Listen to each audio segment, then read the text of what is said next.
The world is very ancient, and human origins are mysterious and obscure.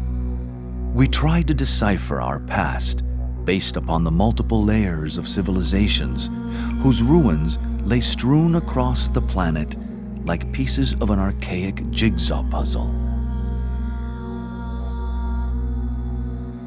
Some of these old civilizations are still buried beneath the deserts, mountains, and oceans, awaiting a time when they will yield their secrets through human discovery or natural cataclysms that will strip away and reveal their hidden locations.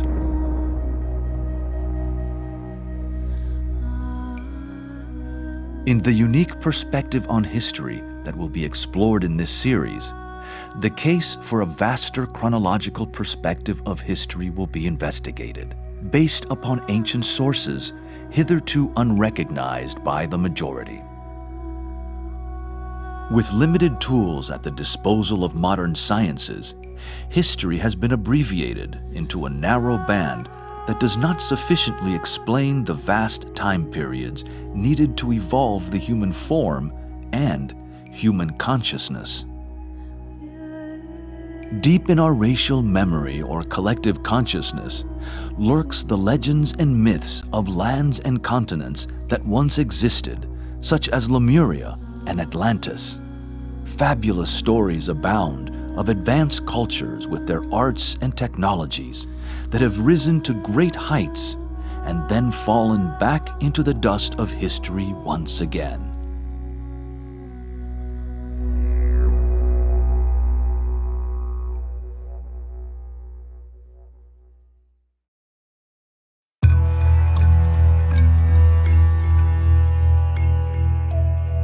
Understanding these rhythms and cycles of time help us to understand that our modern civilizations are not the first to have emerged, nor are they necessarily more advanced than previous ones that have come and gone.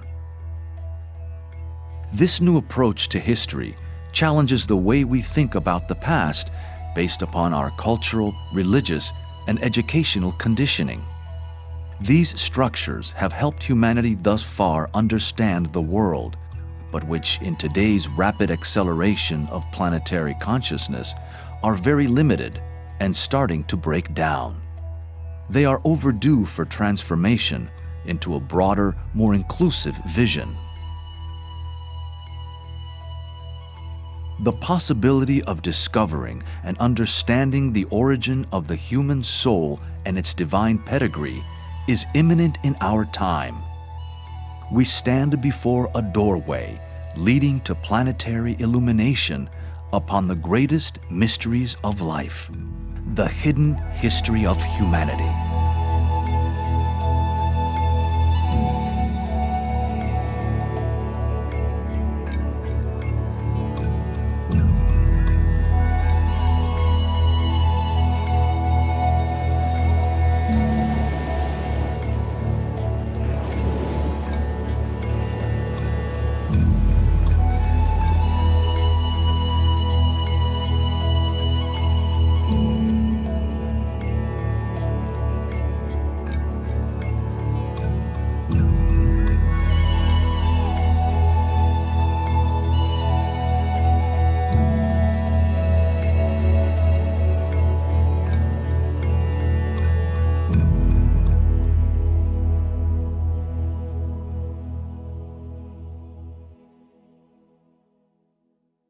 The intention of the Hidden History of Humanity project is to re-establish the correct chronology and timelines for human history.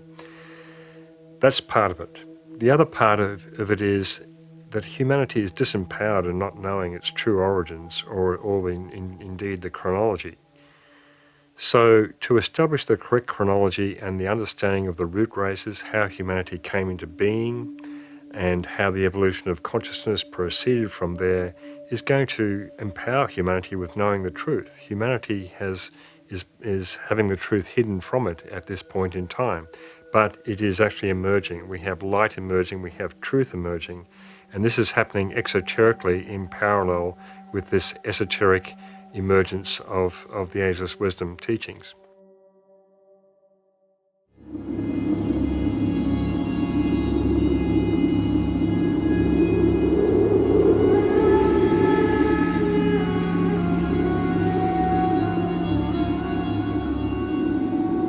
Part of the intention of the Hidden History of Humanity series is to present a chronological sequence of history that demonstrates the evolution of consciousness by humanity, the mystery of when the human soul came into existence and its purpose.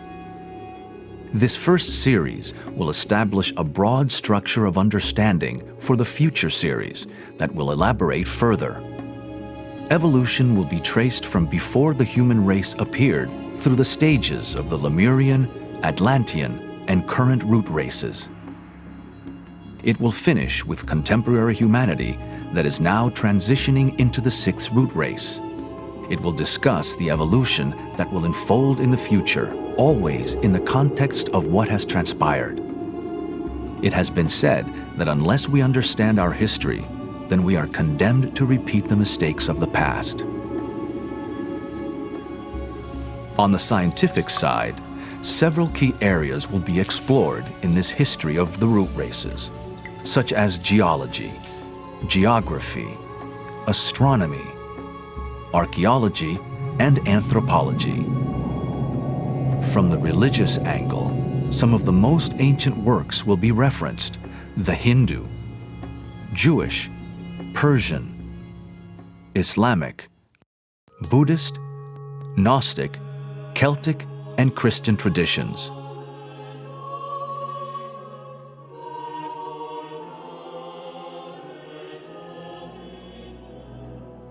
Investigating the hidden history of the world means that we must return to discover the birth of the solar system, of which our Earth is but one participant. Stupendous questions will be explored as to how this solar system came into existence with its subsequent planetary schemes, chains, rounds, and globes.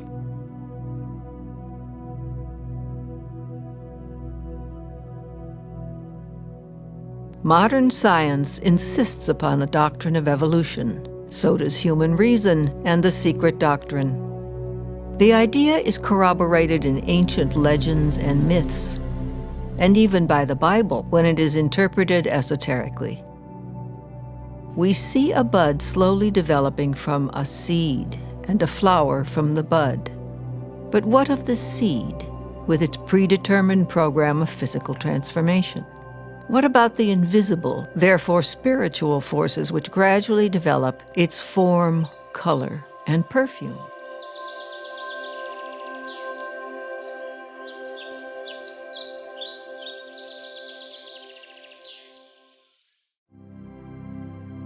The word evolution speaks for itself. The origin of the present human race pre-existed in its parent race as a seed, in which lies hidden the flower of the next race. The ancestors of the present elephant and lizard may have been the mammoth and the plesiosaurus. Why should not the originators of our human race have been the giants described in the ancient Hindu Vedas or the Book of Genesis? There are several keys to the mysteries, past, present, and future, of the 7 great root races and the 7 great cycles. Every symbol and allegory is said to have 7 keys, the 7 keys to the entrance of the door of the mysteries, and that each key must be turned 7 times.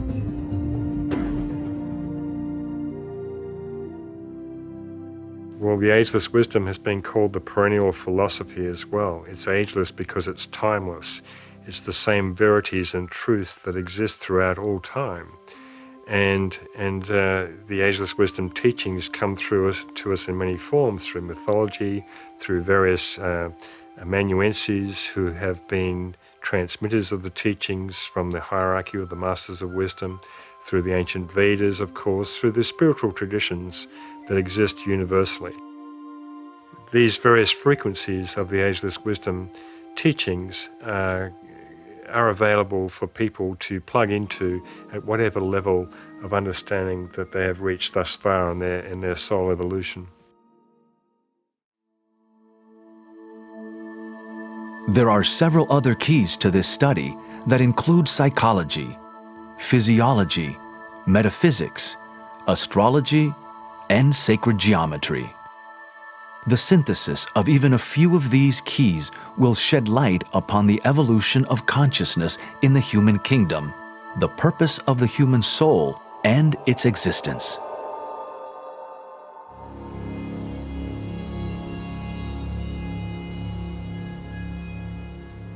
For many, to be told that the age of thinking humanity is around 18.6 million years may invite some disbelief or even derision and ridicule. Such is the state of Maya, or illusion, in which we all live, conditioned by thousands of years of wrong thinking, religious propaganda, ignorance, and lack of spiritual education. The somewhat overdeveloped concrete mind of humanity in this fifth root race is a particular liability, in that it does not recognize the subtle so easily, only that which is tangible. History, with its many evidences of past civilizations, is in a tangled and confused state. Humanity's approach to our past has imposed upon itself the limitations of dogmatic science and theology, ignoring the ancient traditions that hold the keys to many of these riddles. We live in a time of the approaching astronomical cycle of Aquarius, where the ancient mysteries will be reinstated after thousands of years of being hidden from the eyes and ears of the profane. Humanity stands at the doorway of initiation into the mysteries of history and higher consciousness.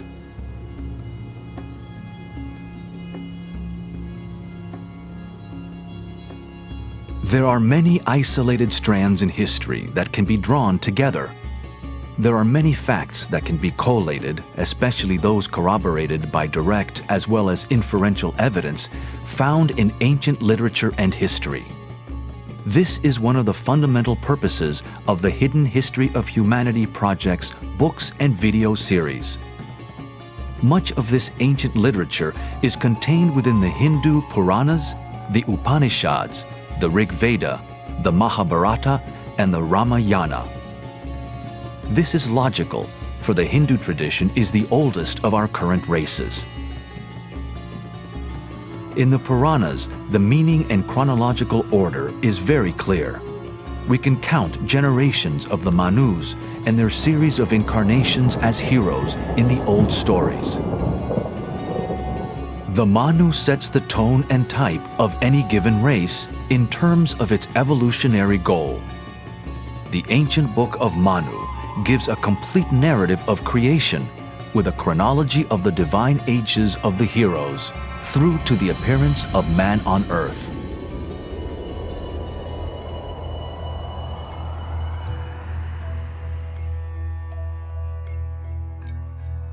Likewise, in the Egyptian tradition, all the lists of past kings were recorded carefully, documenting races and subraces reaching right back into ancient Atlantean and Lemurian history.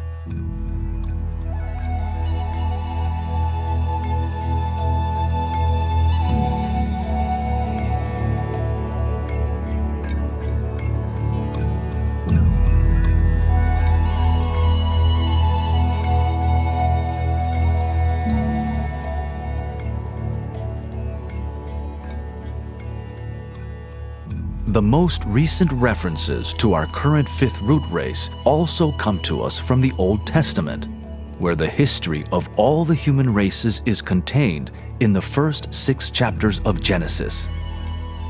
Much of this will also be explored in this series. Genesis, from chapter 4, verse 16, through to the end of the 5th chapter, gives purely historical facts taken word for word from the secret book of Numbers in the Great Oriental Kabbalah. The patriarchs of the Old Testament, such as Adam, Cain, and Seth, are the same as the Hindu Manus who set the tone, impulse, and purpose for each evolution in the root races, sub-races, and branch races.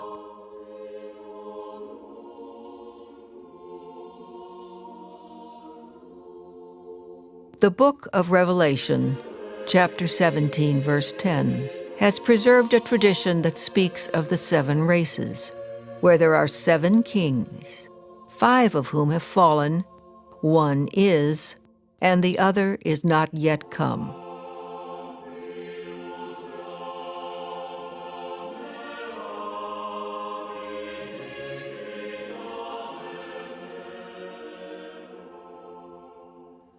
This passage refers to the 5 root races that have elapsed, including our 5th root race that is almost finished.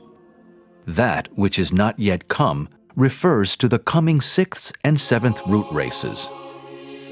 Interpretation of the Bible, both in the New and Old Testaments and based upon the secret sciences, has yet to be fully exposed with its many allusions to the septenary constitution of earth and man, to the 7 major cycles or rounds and the 7 root races.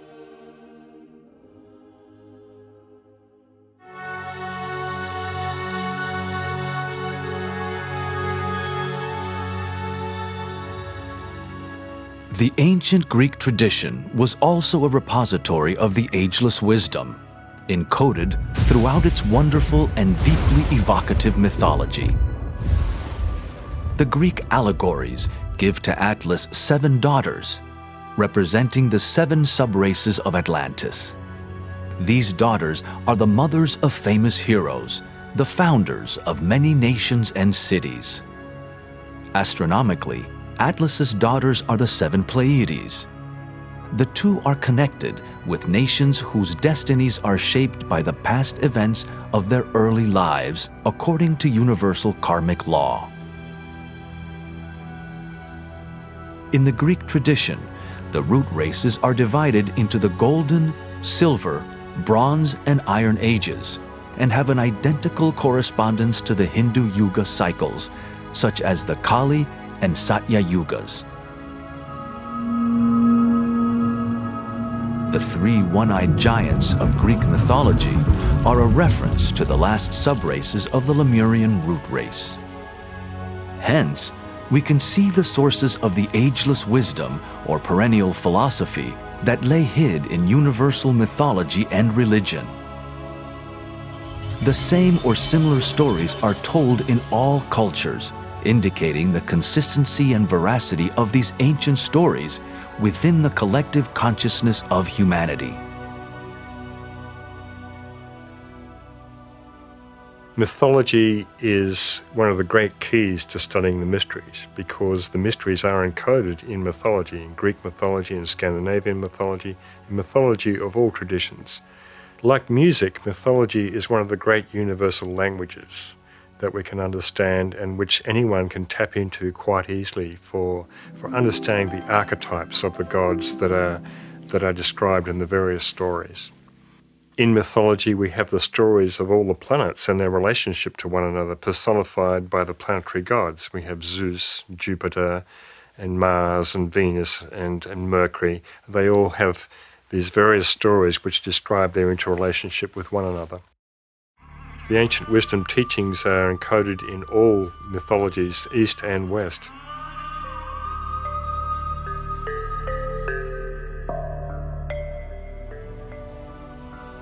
The secret history of the world is revealed in many traditions, the duration of which far surpasses the minuscule figures used in modern times. In the denial or ignorance of its true origins lies the source of disempowerment for humanity, in not knowing its divine source, the nature of the human soul, and the very lengthy evolution of human consciousness.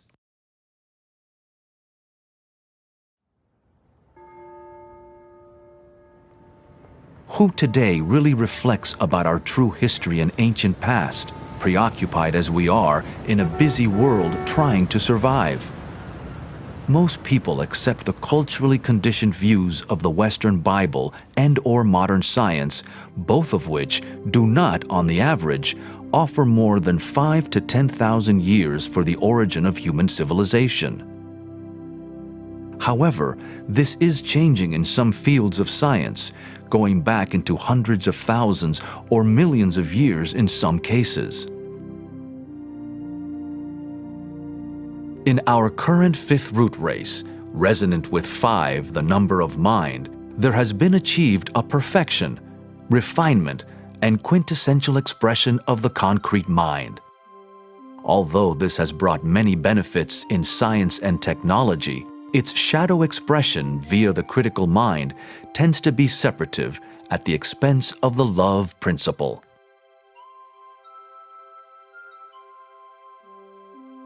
The lower mind only functions through the 5 tangible senses.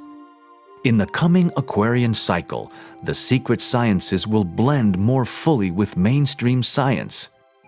The 6th sense, or intuition, is in its early stage of development in this imminent 6th root race, hence perception of the more subtle aspects of human evolution, such as the aura, chakras, and the invisible forces behind nature, is still limited, unrecognized, and unrealized by the majority. With regard to our history, there are many crystallized belief systems that influence current world thinking. They are compounded by an unquestioning and undiscriminating acceptance under the authority of modern science or religion. Likewise, history tends to stay in a straitjacket of conformist, consensus thinking that excludes any other viewpoints.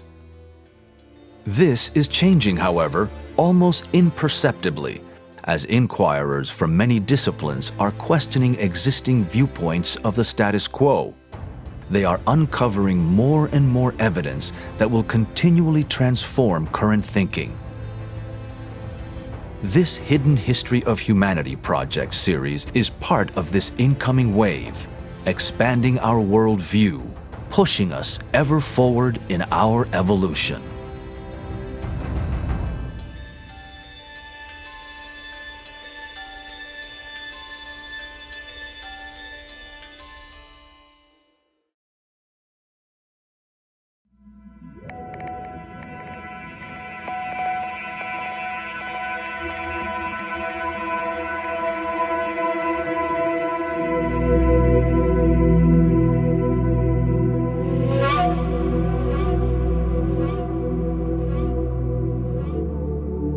There is one boundless, immutable principle, one absolute reality which antecedes all manifested conditioned being.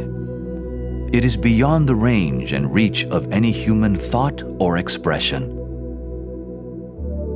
The manifested universe is contained within this absolute reality and is a conditioned symbol of it.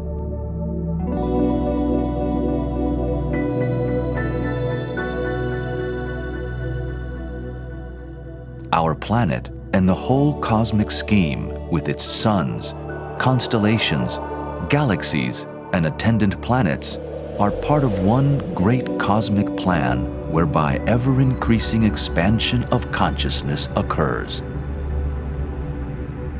The Buddha said, "Veil after veil will fall, but veil after veil remains."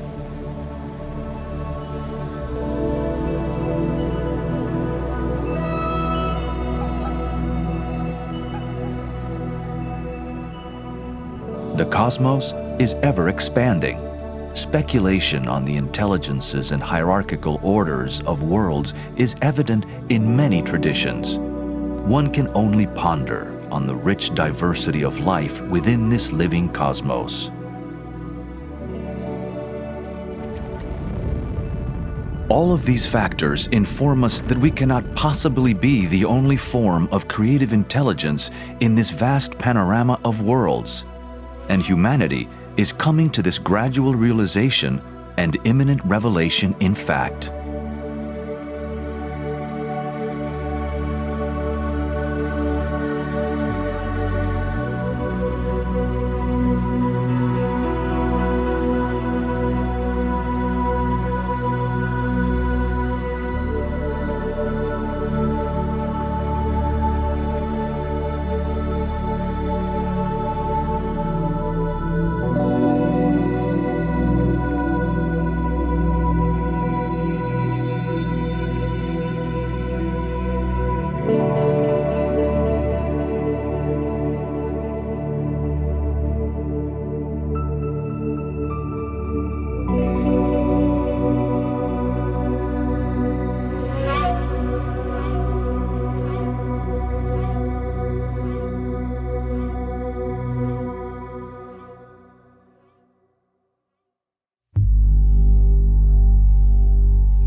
The Earth incarnates over many vast cycles called rounds or manvantaras in the Hindu parlance.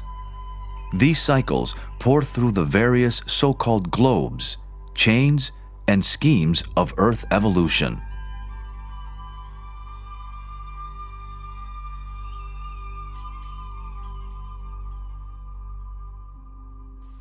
The rounds are enormous periods of time, and there are 7 rounds that correspond to each planetary incarnation or globe of the so-called planetary logos.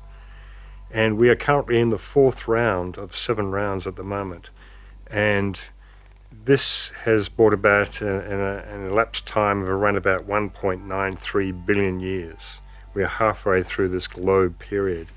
And these rounds are broken up into 2 other lesser cycles of 317 million years each, and these are called manvantaras.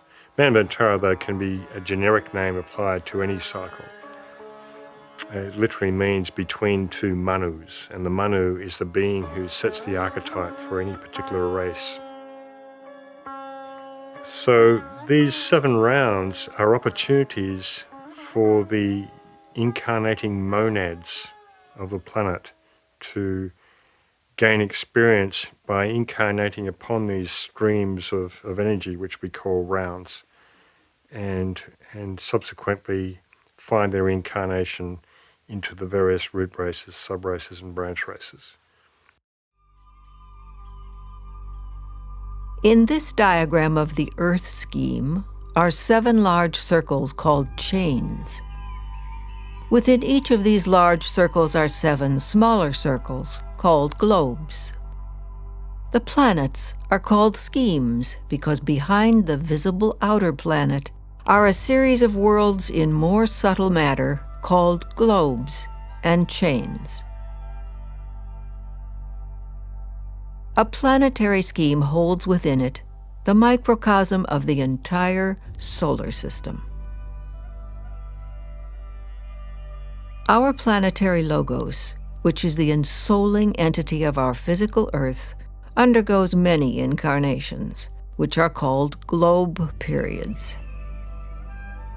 There are 7 globes that are contained in a chain of globes.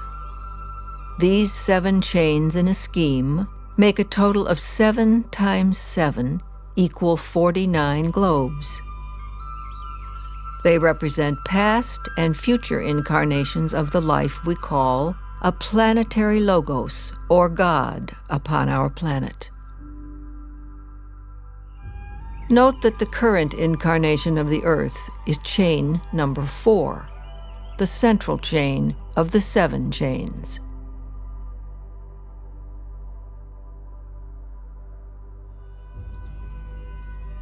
The 3rd chain is also called the moon chain, a previous incarnation of the Earth, for which our moon today is a remnant and reminder.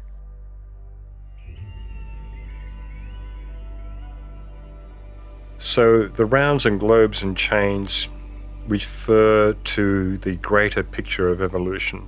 So if we're considering the whole solar system as an incarnation of the great life that emanates from Sirius, then we can get into a little bit more detail within the solar system. Every planet in the solar system is regarded as a planetary scheme, and within that scheme exists the globes and the chains of each particular planetary scheme, which is a microcosm of the entire solar system. So various globes and chains within the Earth scheme are named the Neptune chain or the Venus globe and so forth. And of course, all these planetary schemes within the solar system are connected to one another.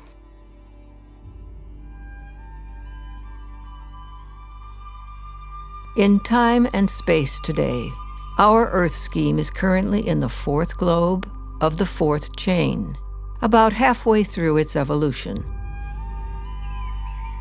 It is now in the 25th globe, or incarnation of a total of 49 globes in the Earth scheme. A globe period lasts for 4.32 billion years.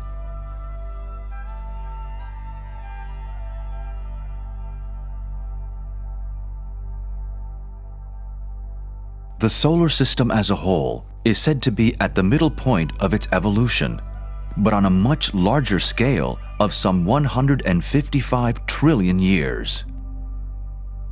The Yuga cycles have been described as symbolic by many modern scholars, but they are also literal in terms of time measurement.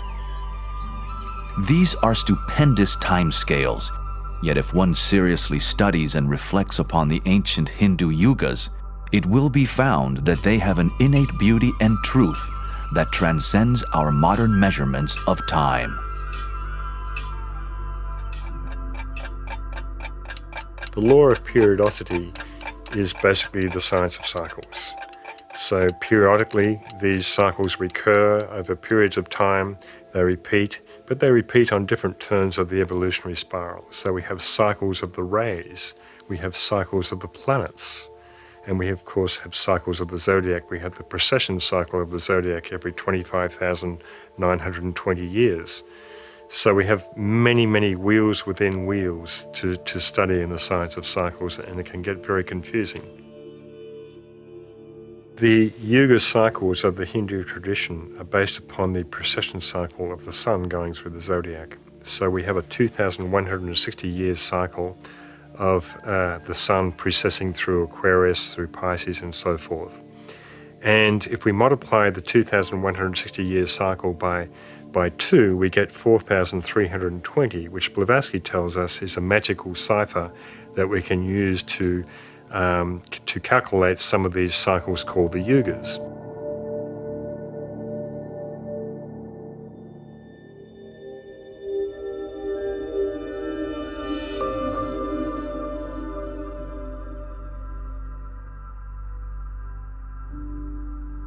Here is a simple representation of the proportion of the 4 yugas that comprise a Maha Yuga, or Great Wheel.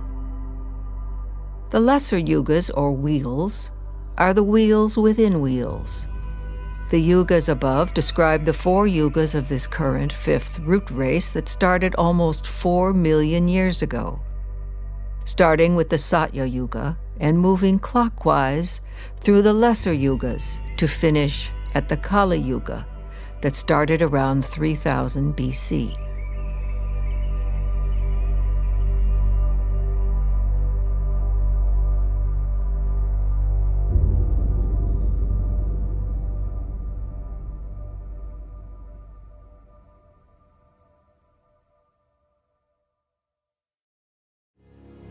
Humanity has required eons for physical and mental development to evolve into its relatively sophisticated modern state.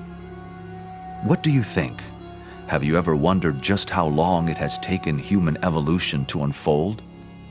Have you accepted what you were told at school or believed what adamant biblical scholars have declared? Or have you gone along with modern science's authority?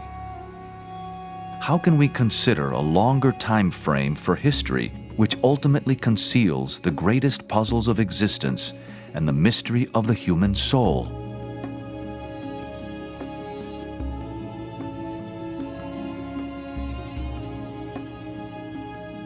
When the traditions of the most ancient cultures are consulted, we find, for instance, that the Hindu Tamil calendar, known as the Tirukanda Panchanga, gives the beginning of our strictly human evolution in this cycle at around 18.6 million years.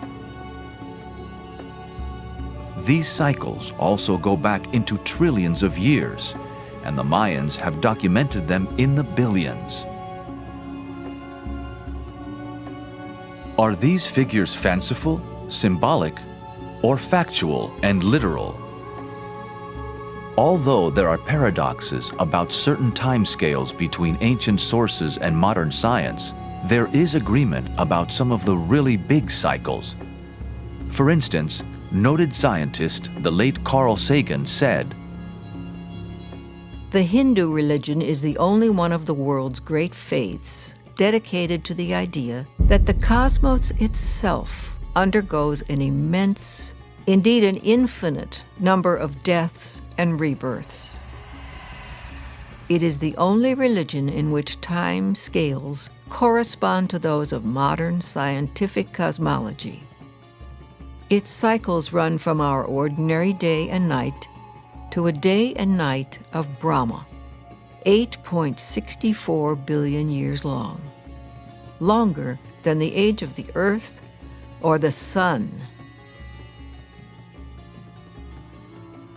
Physicist Fritjof Capra, in his best-selling book, wrote, "This idea of a periodically expanding and contracting universe, which involves a scale of time and space of vast proportions, has risen not only in modern cosmology, but also in ancient Indian mythology.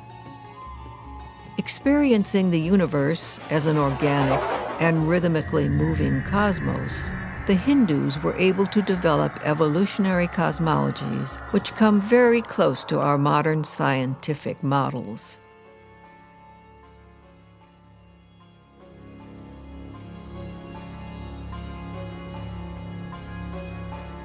Revitalizing the truths of this existing paradigm of the science of cycles is another purpose of the Hidden History of Humanity project. It is an inherent part of the ancient wisdom of several cultures, part of our racial memory that we can all intuitively tap into, recognize, and understand. The key is to experiment with these laws by not dismissing them out of hand. Inquirers in their specific disciplines may find a great expansion of understanding through the application of the law of cycles. All cycles take place to a lesser degree within the time span of the so-called 7 root races, whilst a far vaster reach of time encompasses the globes, chains, and schemes.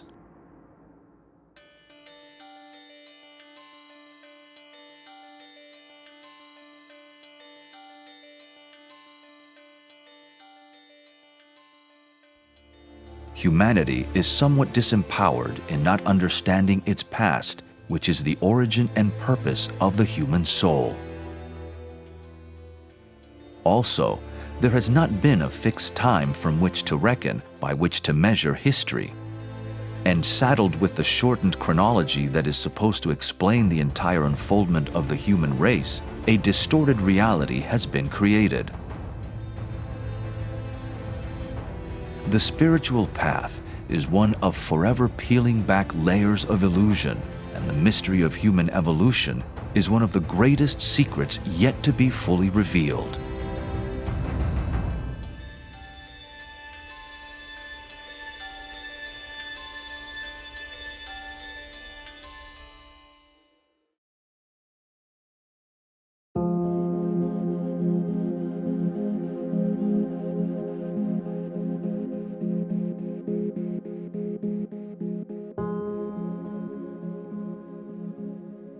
As noted earlier, modern science and the secret sciences roughly concur on some of the big cosmic cycles. Yet it is ironic that in the time scales for the sciences, such as archaeology and anthropology, there is required a huge addition of time for the birth of civilization, from 3000 to 4000 BC back to 18.5 million years. Equating the esoteric record of time with the current accepted geological record, there is a massive subtraction of time, from around 65 million years for the Jurassic Age down to 28 to 20 million years for the esoteric doctrine. The big dinosaurs may well have existed 65 million years ago, yet the esoteric doctrine states that the reptile extinction was closer to 20 million years ago. Disparities and contradictions abound, yet they are not unresolvable or irreconcilable.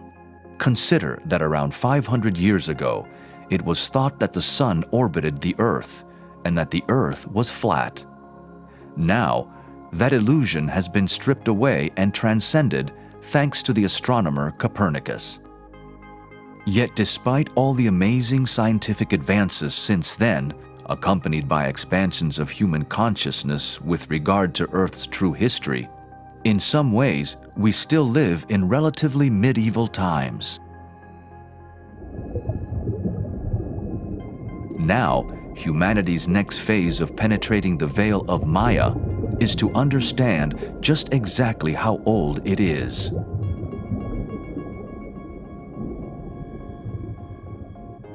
Time is an illusion. Yet just as a human being has its allotted lifespan, so do all other lives, plants, solar systems, galaxies, races, civilizations, and nations. All entities, therefore, have a measurable cycle in which to achieve certain goals in their evolutionary pattern. Esoteric cycles are based upon the astronomical precession of the Earth orbiting the Sun. It takes 2,160 years for the Sun to precess through one sign of the zodiac. From here, all the greater cycles are measured.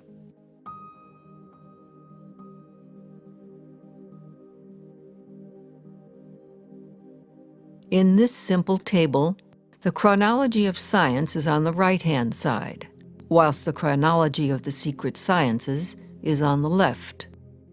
The figures are in millions of years. Even though there are large disparities between the figures, when more understanding of the process of dating the Earth is acquired, these figures will concur with one another.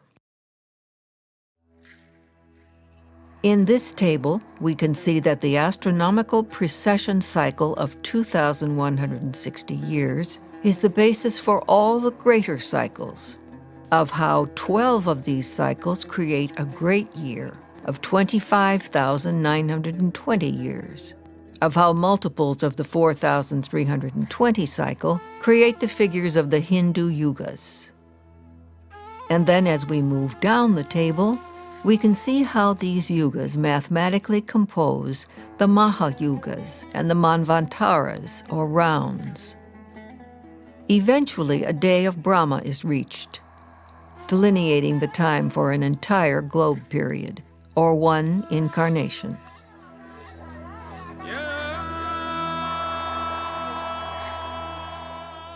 In each globe incarnation of Earth, there are 7 major cycles of evolution, also called rounds.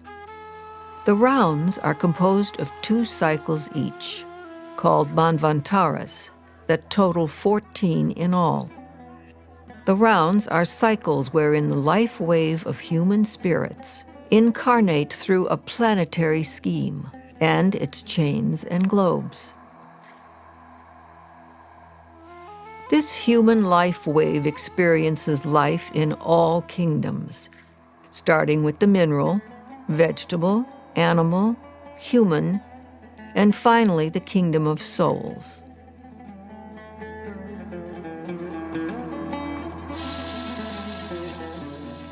What is our purpose as spiritual monads to embark upon such a long journey through all the kingdoms?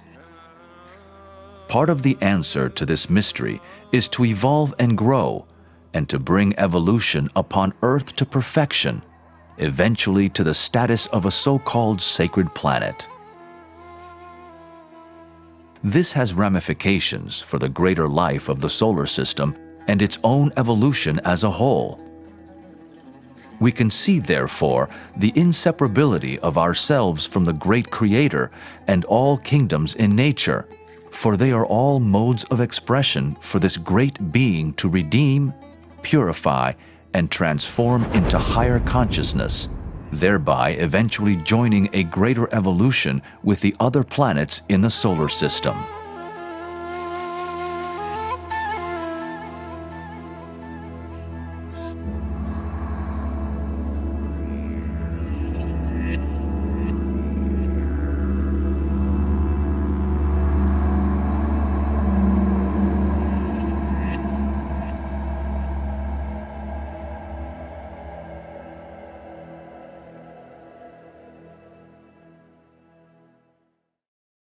Now, the rounds are the cycles of time of the various groupings of monads that cycle through the globe and chain of a particular scheme.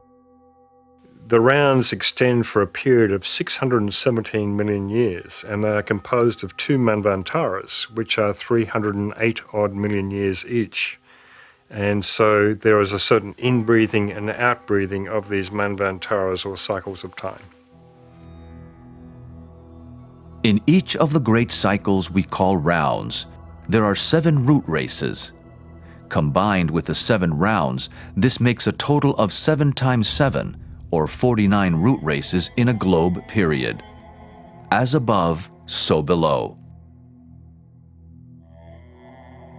Just as we explored the 49 globes of the planetary scheme, so this evolution is reflected in the 49 root races in just one globe period. These rounds and root races provide the physical body of incarnational experience for our Earth logos. Human souls are light cells within this greater body of God. Within each root race are 7 subraces, and within each subrace are 7 branch races. 7 times 7 times 7 equals 343 races, all with their allotted cycles, providing a highly diversified human expression throughout the ages. The branch races, in their turn, give birth to the nations.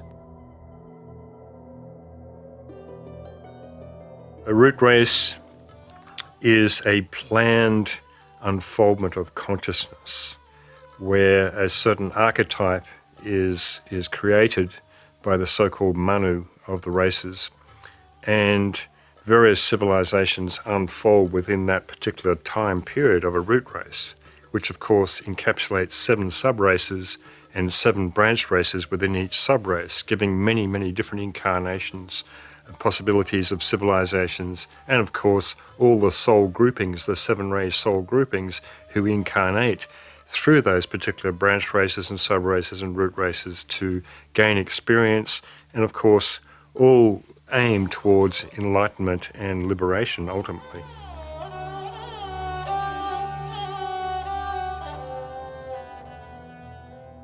Hence the nations that come and go are the leaves upon this tree of life.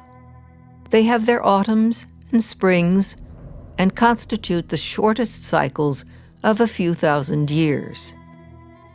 The smaller branches that support the leaves are the branch races with cycles that correspond to a 26,000-year precession cycle. The larger branches embody the much larger cycles of the subraces. The trunk of the tree represents the largest cycle embodied by a root race. All the races and subraces that evolve are seeds for the next level of evolution.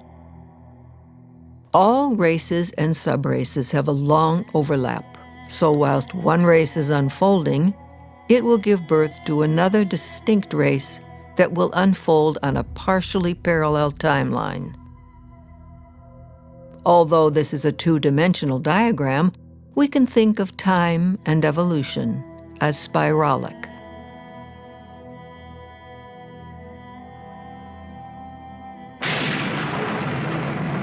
The root races started around 150 million years ago, during the latter part of that immense cycle we call the 4th round.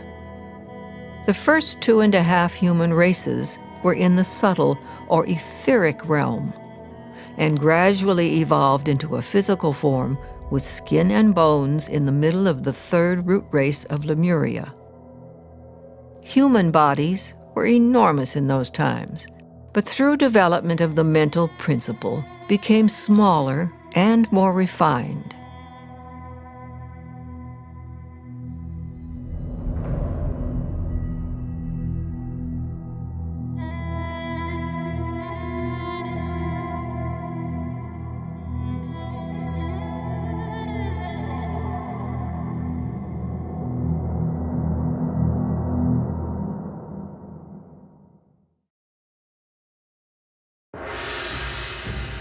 Halfway through the 3rd or Lemurian root race, in the precise evolutionary cycle, a magnificent preordained spiritual event occurred on earth.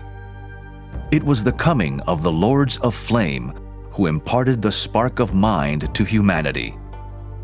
This was a humanity who were hitherto only members of the animal kingdom, with animal instinctual awareness and in reality no mind. This period is known as individualization, and it is where Earth's greatest mysteries lay hidden. The Lords of Flame are also known as Kumaras and emanated from an evolution from within the Earth scheme called the Venus chain. It was an evolution associated with Venus, but not from the planet Venus per se. Remember, each planet is a scheme of chains and globes, which are a microcosm of the great solar system. The planets sing together, creating the music of the spheres, a cosmic symphony. The presence of these 105 Kumaras created a great influx of force, so powerful that a mighty storm raged over the planet, destroying most of the animal kingdom, dinosaurs and humans alike. The advent of the Lords of the Flame, the electrical storm which ushered in the period of man, was distinguished by disaster, chaos, and the destruction of much of the animal kingdom. The spark of mind was implanted in humanity. The strength of its vibration and the immediate effect of its presence caused the death of the animal form, thus producing the immediate possibility of the newly vitalized soul bodies, vibrating to such purpose that new physical bodies were taken for incarnation.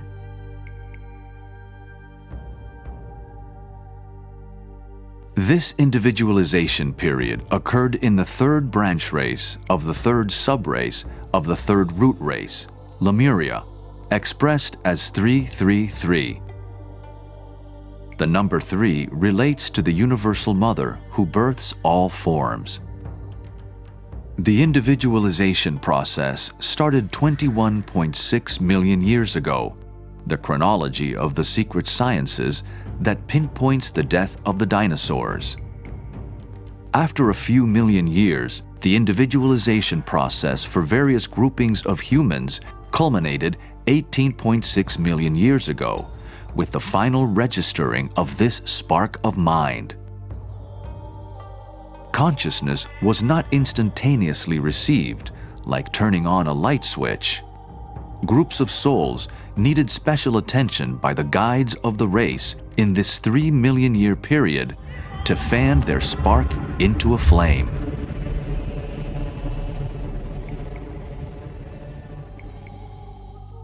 During this period, another miraculous evolution occurred.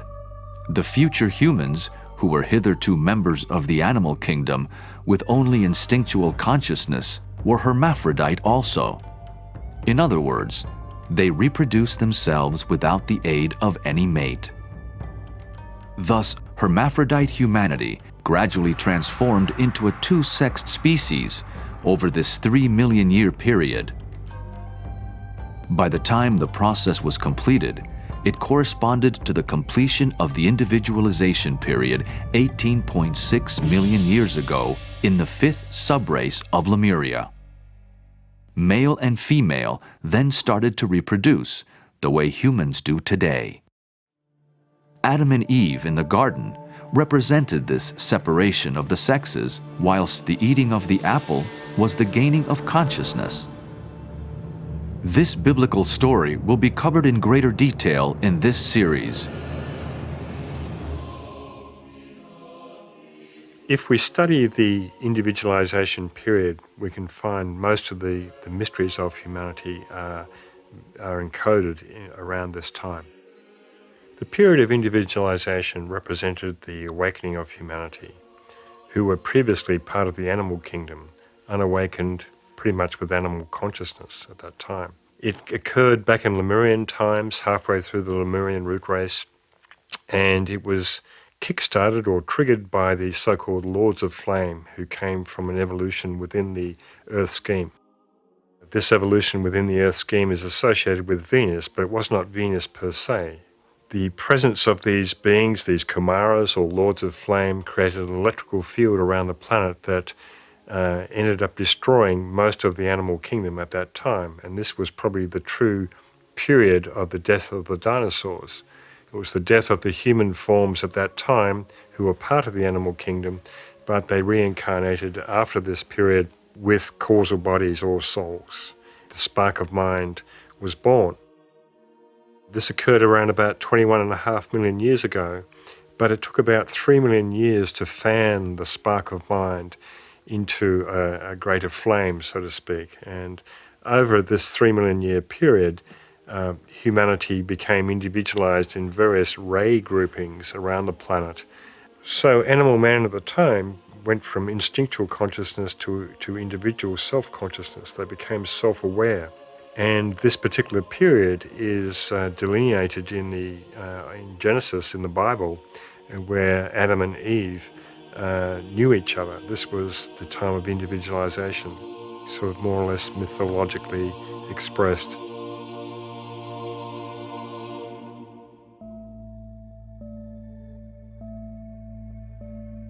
This table shows the timeline that corresponds to these subrace events in Lemuria.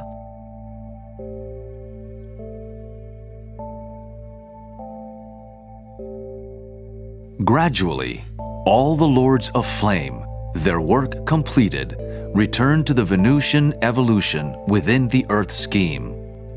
Yet 7 of these Kumaras stayed, the chief of whom is called Sanat Kumara, or Melchizedek, also known as the Watcher, or the Ancient of Days. He presides over humanity until the last weary pilgrim struggles home. In other words, until the last of humanity achieves liberation. This was also the time of the establishment of the planetary center called Shambhala, over which Sanat Kumara presides.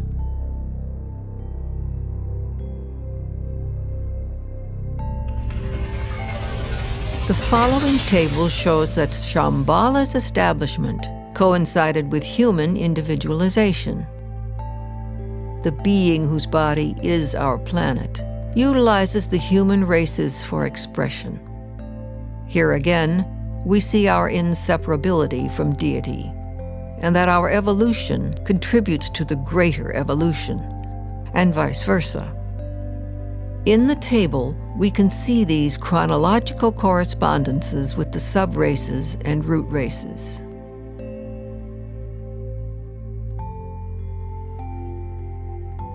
The humanity of that ancient time was enormous in stature, though evolution has been refining and decreasing in size up to our present day.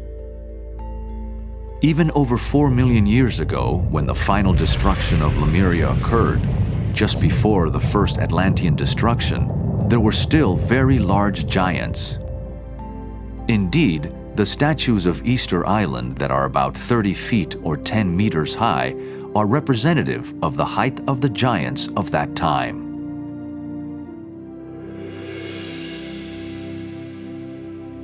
Of all the mammalians, man is the only one whom science does not allow to have dwarfed down like all other animal frames. A decrease in size is allowed from the dinosaurs to the present-day reptiles, but not for man. This is partly due to the so-called lack of evidence of physical skeletons, because of factors such as the action of sand on the ocean floor upon bones, or that cremation was universal up to 100,000 years ago. This will also be explored in depth later in this series. Because such a small time period of 6,000 to 10,000 years for human development has been assigned by contemporary science, it does not allow sufficient time to entertain the idea that giant humans gradually decreased in size over a period of millions of years in parallel with the reptile kingdom. In other words, in Lemurian times, humans were about the height of dinosaurs. Over the past 20 million years, reptiles and humans have decreased to the size they are today.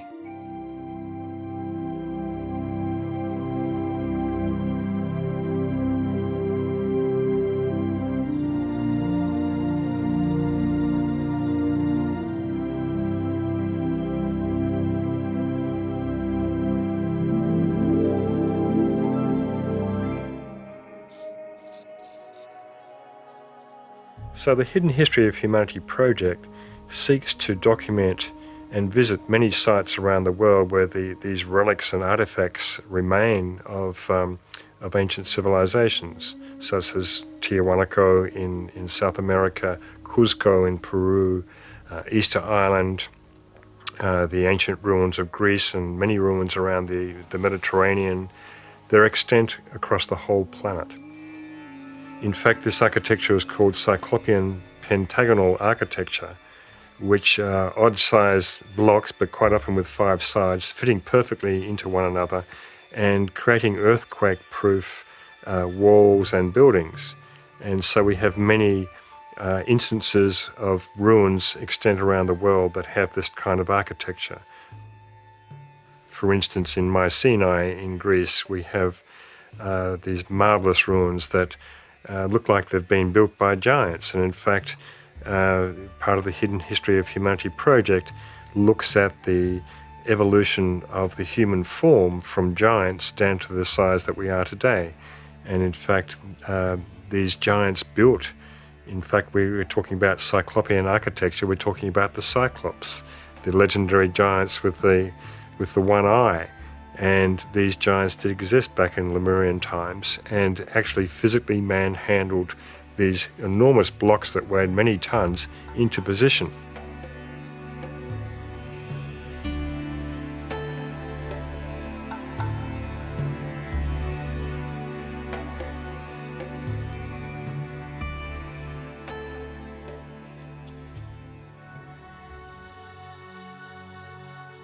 The Titans of old and the Cyclops, legendary three-eyed mortals, belong to the 4th Atlantean root race.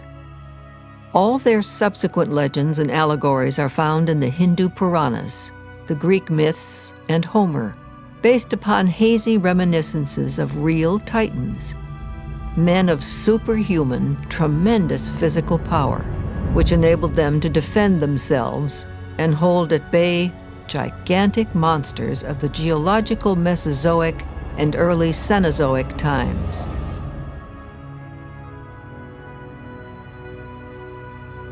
In the mythology of the ancient Cyclops, the 3 giants with one eye are said to represent the last 3 subraces of that newly conscious Lemurian race. At the peak of physical development in Atlantis, they have been described as towering giants of godly strength and beauty, and the depositaries of all the mysteries of heaven and earth. The giants of both Lemuria and Atlantis were able to build large structures and lift enormously heavy slabs of stone, but also had at their disposal technologies that allowed stones weighing many tons to be lifted effortlessly. An imperishable record about the gradual evolution of the races has been left for us in the Bamiyan statues of Afghanistan. They were created during the Atlantean flood, when initiate adepts of Atlantis were taking refuge in the Central Asian mountains. The 5 different sizes of these statues are said to represent the height of the 5 root races in their enormous early etheric stages and in their later, still gigantic, and then smaller physical development.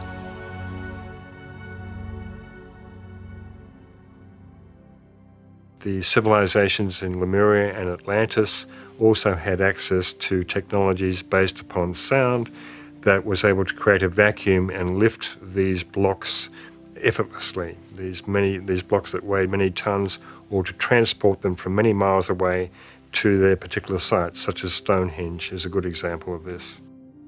And in many of the mythological stories in South America, in the Celtic countries of Europe, we find very similar stories of a magician or a sorcerer who transported these stones from many miles away effortlessly through the air. The transport of these stones may seem like a magical process to us, but to those who had the knowledge, it was simply about rendering the atoms within these stones weightless. And this is the science of magic.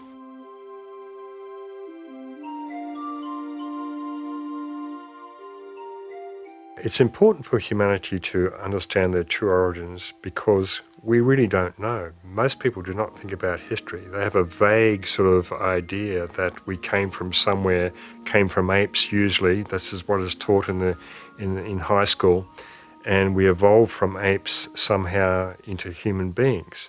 Well, the secret doctrine states the opposite, that in fact apes were a byproduct of human evolution that went wrong at one stage back in Lemurian times. It was not part of the plan of planned evolution. These beings, the so-called narrow-headed, I think Blavatsky gives one term, bred with animals that created monsters, all sorts of hybrids that were unintended for the evolutionary goal. Apes of today are descendants from some of these hybrids and monsters that were created back then, and are a reminder of the human transgression that took place back in Lemurian times.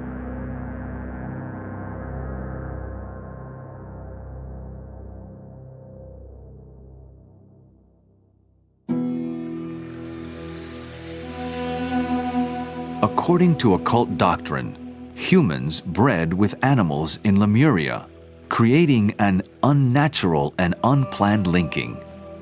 The hybrid monsters created were the ancestors of our modern apes.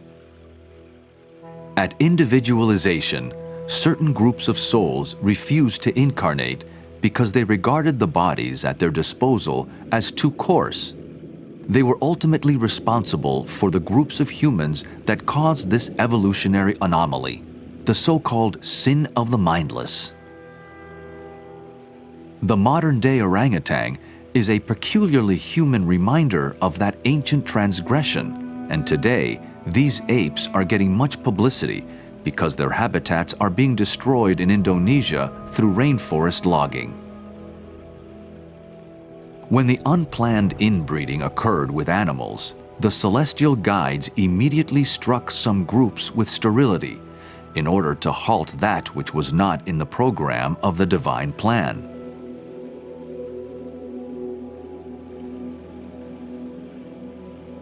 Can we imagine if this one fact of the secret sciences was considered? That apes were created by humans breeding with animals? What a dramatic revolution in consciousness would take place in how humanity views itself.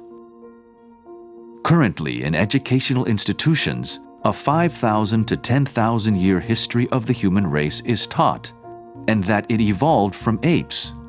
Humanity, however, has a much more divine and ancient pedigree. Madagascar was once part of the Lemurian continent and boasts dozens of species of lemur monkeys. Lemuria was originally part of a long prolongation of land, but the main continent extended from Madagascar in the west, encompassing India, Australia, and Indonesia, right across the Pacific Ocean, taking in Easter Island, Hawaii, and parts of the Americas. Australia is the largest surviving remnant of this once vast supercontinent. The fledgling humanity during early Lemuria was under the guidance of divine beings said to emanate from celestial spheres far higher than our own, giving instruction in building, agriculture, fishing, and language.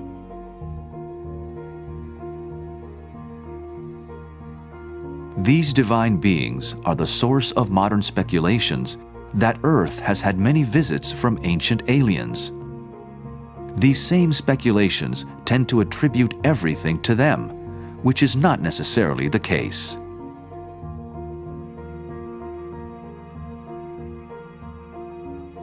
However, the mighty ones performed their great works and left behind them everlasting monuments to commemorate their visits. Every time they penetrated within our veil of illusion, they appeared at the beginning of every great year, or precession cycle of 26,000 years.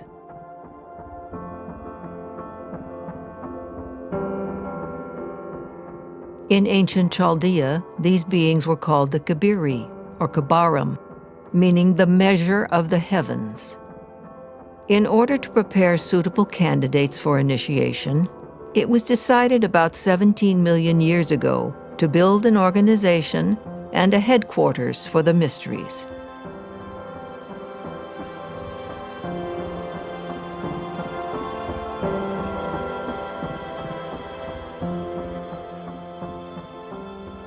Today determines the astronomical conclusion of one precession cycle and the beginning of another. Can we again soon expect visits from the mighty ones, or are they already here? The many daily occurrences of UFO sightings may well indicate them making observations of how humanity is responding to its opportunities.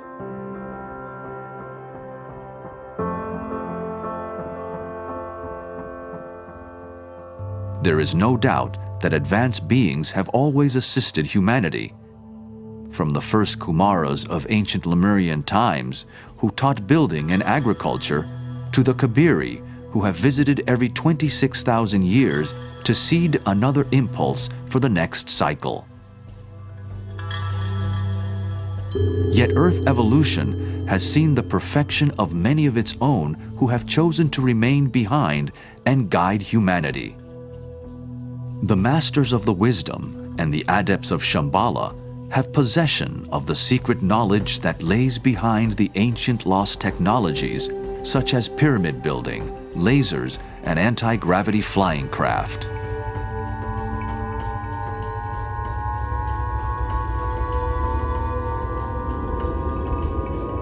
All of these technologies have been gifts to humanity from the mighty ones, whose origins may go well beyond the solar system to star systems, such as the Pleiades, Orion, or Sirius.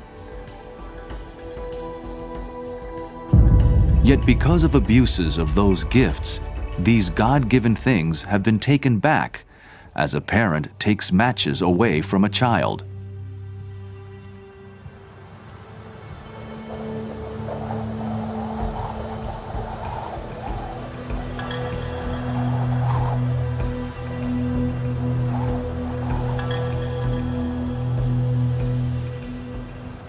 The ancient wisdom has had a veil thrown over it, yet in the past century, that very same veil is starting to reveal what has been hidden for so long.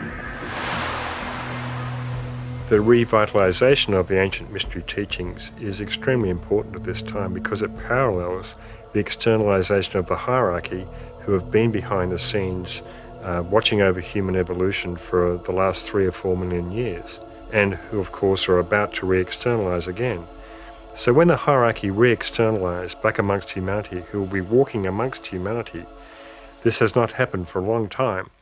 It will also be a catalyst for the reinstitution of the mystery schools, and where candidates for initiation can go to these mystery schools and learn the ageless wisdom, participate in group meditation, and prepare themselves as candidates for initiation.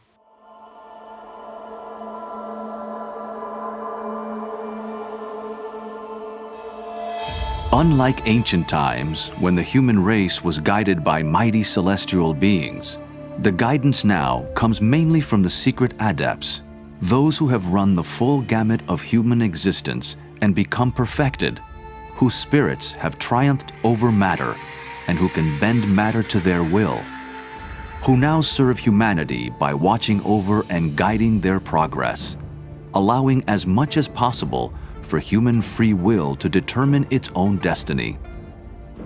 Yet this inner government of the planet surely interacts with and regulates the presence of extraterrestrial visitors.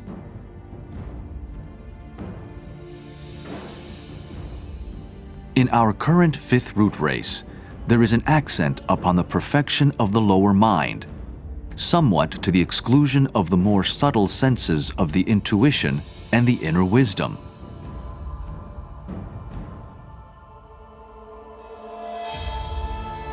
Hence, we must be careful not to interpret ancient texts, symbols, and statues literally or too materialistically, especially if we lack an understanding of the subtle constitution of man. The ancients were far more poetic and artistic in their expression of the inner secrets. Many phenomena can be speculated to have origins beyond our Earth, and indeed, there are some who look entirely through this prism. Yet many phenomena, if not most, are generally generated within the Earth due to the law of cause and effect, or karma, and the rectification of natural laws and principles which govern Earth life.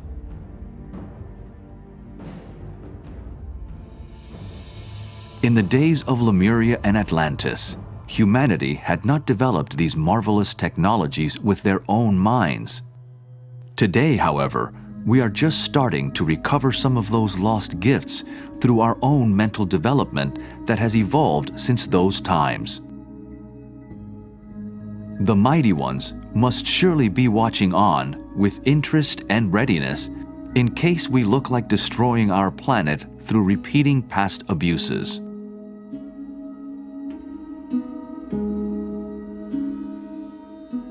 So the reason for this series of documentaries is to really illustrate how the true history of humanity has unfolded and how humanity can be empowered by knowing its true origins and knowing where it stands today in time and space. And this will help people to make decisions about their future and to play their part far more consciously within the greater divine plan.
In Part 1 of the Hidden History of Humanity documentary, we covered an introduction to the grander scheme of cosmos and the enormous cycles of the Manvantaras that circulate through the chains and globes of our Earth scheme.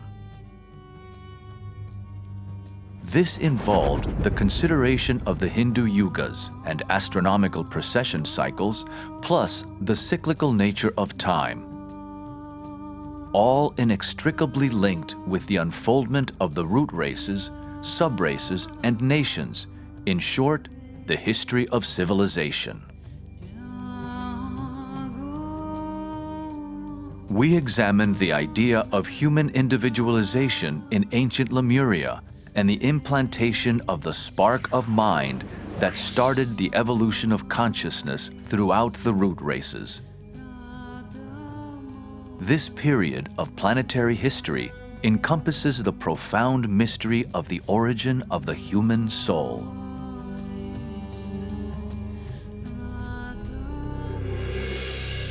The nature of the planetary center we call Shambhala was explored, plus those who guide humanity, the lords of the flame, the mighty ones, and the masters of wisdom.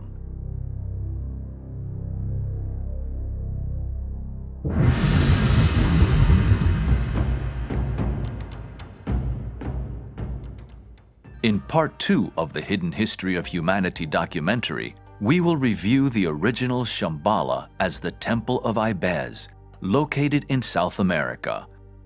Also, the evolution of the Atlantean root race, giants, megalithic constructions, and the Great Atlantean War, as told in the ancient epic, the Mahabharata. We will detail how the two great world wars of the last century were a recapitulation of the war in Atlantis, a conflict between the forces of light and the forces of materialism, still ongoing today. Plato's Atlantis is also mentioned as an important source of the ageless wisdom. This will lead us to the consideration of the role of the Egyptian and Mayan traditions and their relevance in modern times, leading into the coming sixth root race. We will explore the importance of Britain, the United States, and Brazil as a triangle of nations preparing us for the sixth root race, imminent Earth changes and cataclysms, the year 2025, and the reappearance among humanity of the Masters of Wisdom for the first time since those ancient Atlantean days. All these changes will be occurring on the eve of the Aquarian cycle, where spiritual initiation will be achieved en masse, and the expansion of human consciousness will go steadily forward.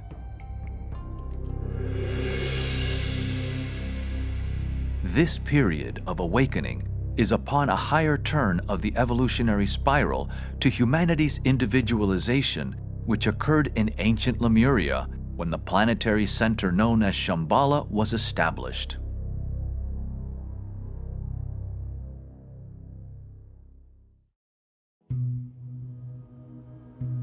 It is highly likely that this original Shambhala outpost could have been in Brazil or the region of Lake Titicaca, straddling Peru and Bolivia. In these early Lemurian times, human bodies were gigantic and clumsy, requiring instruction in what we now call Hatha Yoga, in order to coordinate the etheric body with the physical. This was the first spiritual goal for humanity and represented the first initiation.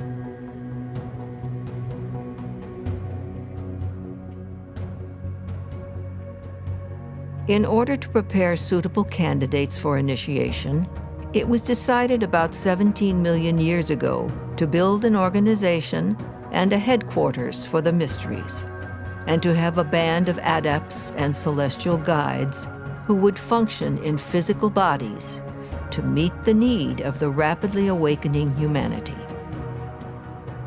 These beings incarnated as kings and priests of nations, the instructors of humanity.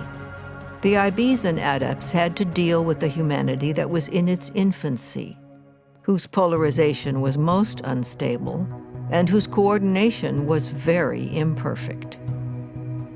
There was very little mentality to be found, as we know it today, and humans were practically altogether astral in their expression.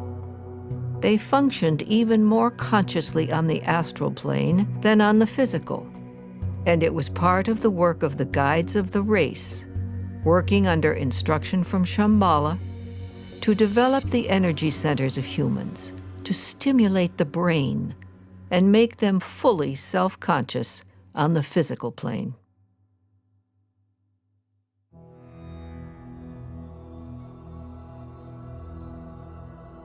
The infant humanity of Lemurian and early Atlantean days had to be taught who they were by means of symbols and methods, which to us would be crude, impossible, and of a nature which the race should have transcended many millions of years ago. It was necessary in those days to employ methods more definitely physical than are permissible today. These methods of physical stimulation were employed, and the laws of energy, as they work through the various chakras, were taught until the time came when another big change was made and the door of initiation was opened. Their objective was to bring about a realization of the kingdom of God within. It was felt at the time that man was then self-centered enough and individualized enough to permit of a drastic change in method and practice. All this took a vast period of time. So humanity were imbued with the spark of mind, but it wasn't the type of consciousness, mental consciousness that we have today. It was very, very slow and different. They had huge bodies at that time as well. The bodies were not refined, they were somewhat clumsy, and so the first yoga of the Lemurian race was Hatha Yoga, the coordination of the etheric body and the physical body. So what we had in the fifth sub-race of the Lemurian root race was the completion of the individualization period, but also the separation of the sexes. And humanity started reproducing the same way we do today.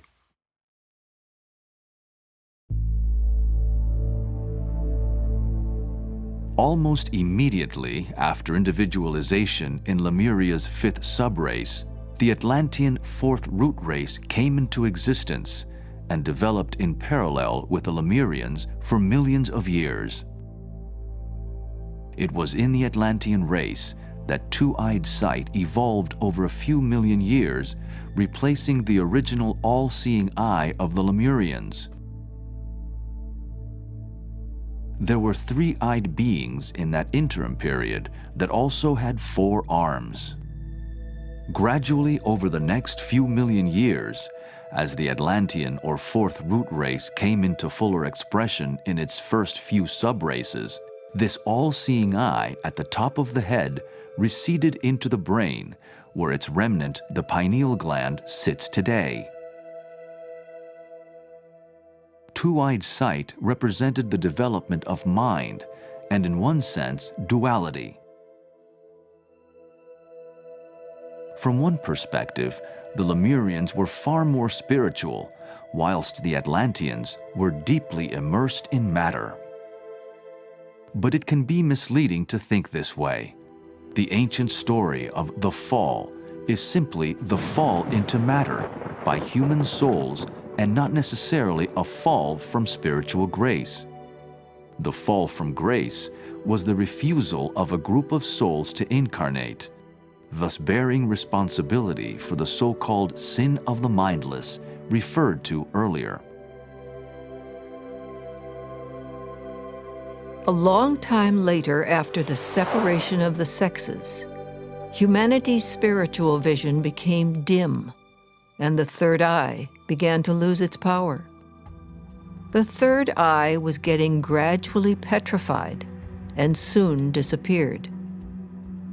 When the fourth root race arrived at its middle age, the inner vision had to be awakened and acquired by artificial stimuli, the process of which was known to the old sages.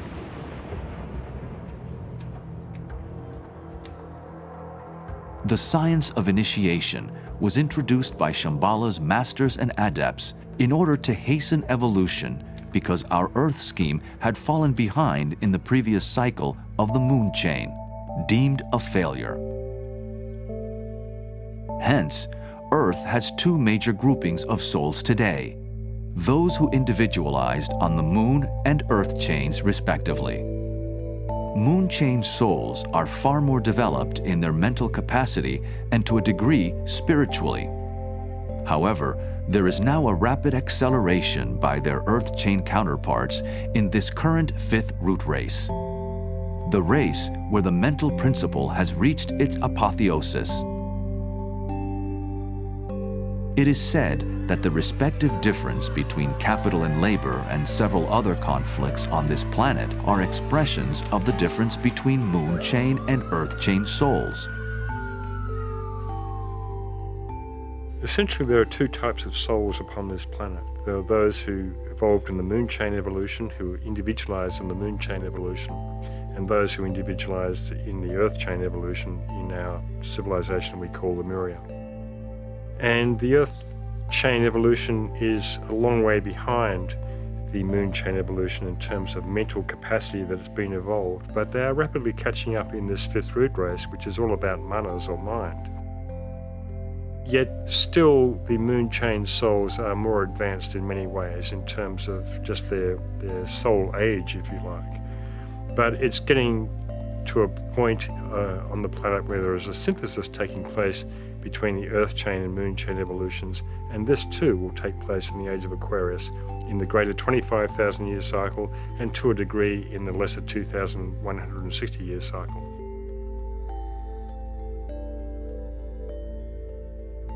The early subraces of the fourth Atlantean root race saw an acceleration of consciousness take place, caused mainly by the large influx of souls from the moon chain. They had been held over in a kind of sleep state called pralaya, waiting for earth chain humanity to catch up in their mental development, relatively speaking. In Atlantis, many scientific technologies were gifted by the guides of the race to humanity. Astronomy and astrology came about.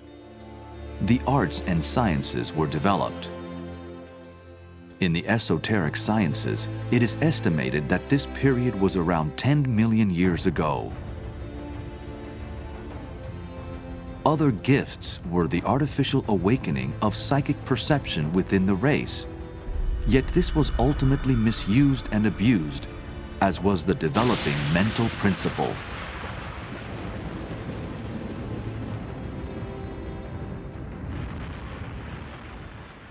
And so for several million years we had the subraces of Lemuria intermingling with the subraces of Atlantis. The first few subraces of Atlantis and the latter subraces of Lemuria. They warred with each other, they interacted with each other, they mated with each other. There was a lot that we don't know about this period. And so the consciousness in Atlantean times was relatively unevolved. They were mainly emotionally or astrally polarized. And so the guides of the race awakened them artificially. They had the third eye factor in their consciousness awakened, and they were able to see psychically. And because they had not developed the mental capacity so much, they were given many gifts of technology by the guides of the race.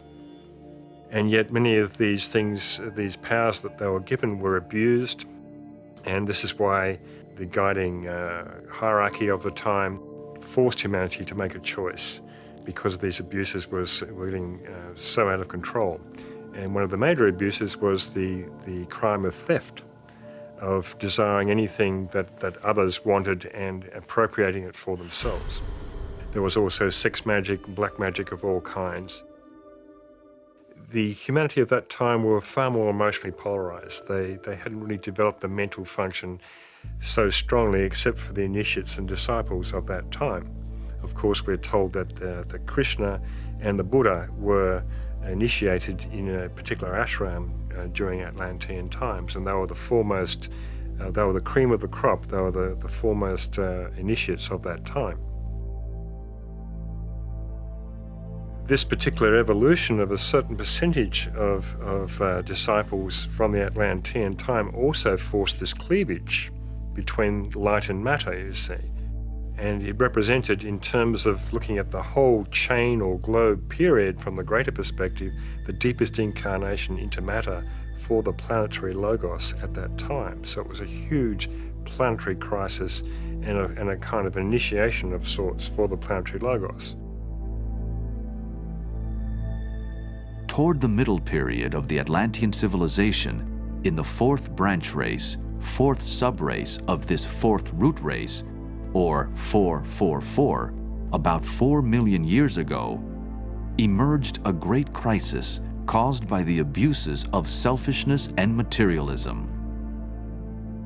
The watching guides of the race who walked amongst humanity and who were leaders and kings of nations had to draw a line, declaring, "This is the way of light.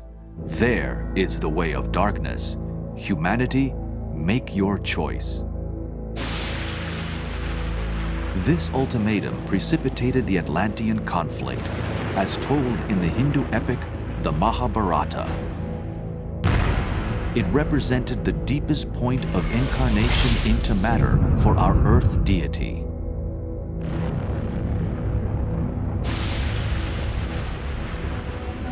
The esoteric doctrine tells us that there was one group composed of Lemurians and Atlanteans who were initiated in the divine doctrine of pure revelation. Yet there was another group who inhabited the lost Atlantis and were born with a sight which embraced all hidden things and was independent of both distance and material obstacle. Their sight was unlimited, and they knew all things at once. They were natural-born mediums who neither struggled nor suffered to obtain their knowledge, nor did they acquire it at the price of any sacrifice. The first group walked in the path of their divine instructors, acquiring their knowledge by degrees, learning at the same time to discern the evil from the good. The second group blindly followed the insinuations of the great and invisible king Thivatot, who had neither learned nor acquired knowledge. Thus, under the evil insinuations of this king, the Atlantean race became a nation of wicked magicians.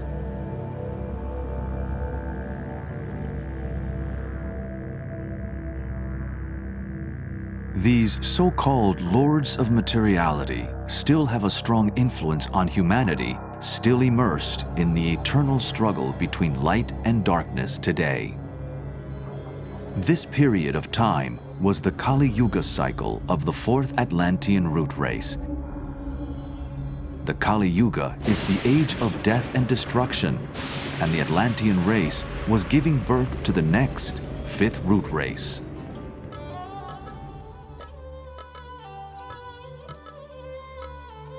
It was the period of the fourth branch race, of the fourth subrace, of the fourth root race, or 444, rapidly approaching the fifth branch race, which would be the seed for this fifth root race. Thus, 444 became 445. The Hindu story of the Mahabharata, of which the Bhagavad Gita is the golden kernel, recalls the first major conflict in Atlantis, where the forces of materialism were ranged against the forces of light. What is this mad and shameful weakness? Stand up and fight. I'm in anguish. I can't see where my duty lies. Teach me. What is Krishna doing? He's speaking to Arjuna. What is he saying? He's telling Arjuna that victory and defeat are the same. He's urging him to act, but not to reflect on the fruit of the act. He says to him, seek detachment. Fight without desire. You say, forget desire, seek detachment. Yet you urge me to battle, to massacre. Your words are ambiguous. I am confused. Krishna tells him, don't withdraw into solitude. Renunciation is not enough. You must act, yet action mustn't dominate you. The sons of King Pandu were the emerging initiates of the next race. Arjuna is one of the well-known characters who worked closely with Krishna. The Pandu brothers were the vanguard of the Atlantean race, destined to be the prototypes of the new fifth root race, also called the Aryan race, from the Sanskrit Arya, meaning noble, not the modern misnomer distorted by fascist thinking. 4 million years ago, the Kali Yuga age of death and destruction was in progress in the fourth root race, whilst an overlapping Satya Yuga, or Golden Age, was starting for the fifth root race.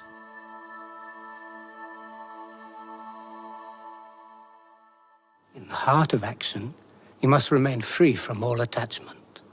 How can I put into practice what you are demanding of me?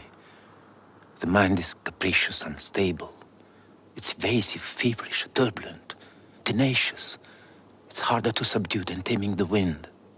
You must learn to see with the same eye a mound of earth and a heap of gold, a cow and a sage, a dog and the man who eats the dog. There's another intelligence beyond the mind.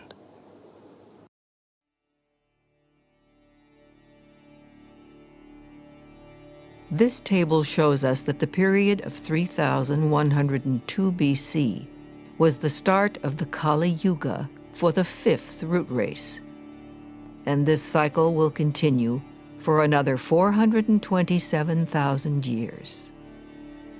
This date has been one of the problems that have caused major misunderstandings for Western scholars and Hindu pundits, who have incorrectly dated the Mahabharata based upon a limited Western viewpoint, strongly influenced by the Christian timeline of history.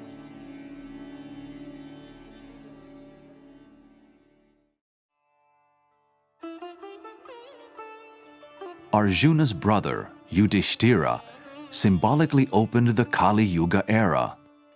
He was an actual king who lived in 3102 years BC, but his name is associated with the Great Deluge at the time of the first sinking of Atlantis, around 4 million years ago, just after the finish of the Great War. Hence the confusion, as the esoteric teachings that are woven into the religious traditions are full of blinds and veils to protect the teaching from the profane. Again, because of cultural misconceptions over the centuries in both the East and the West, considering anything outside of several thousand years is a place few have wished to venture.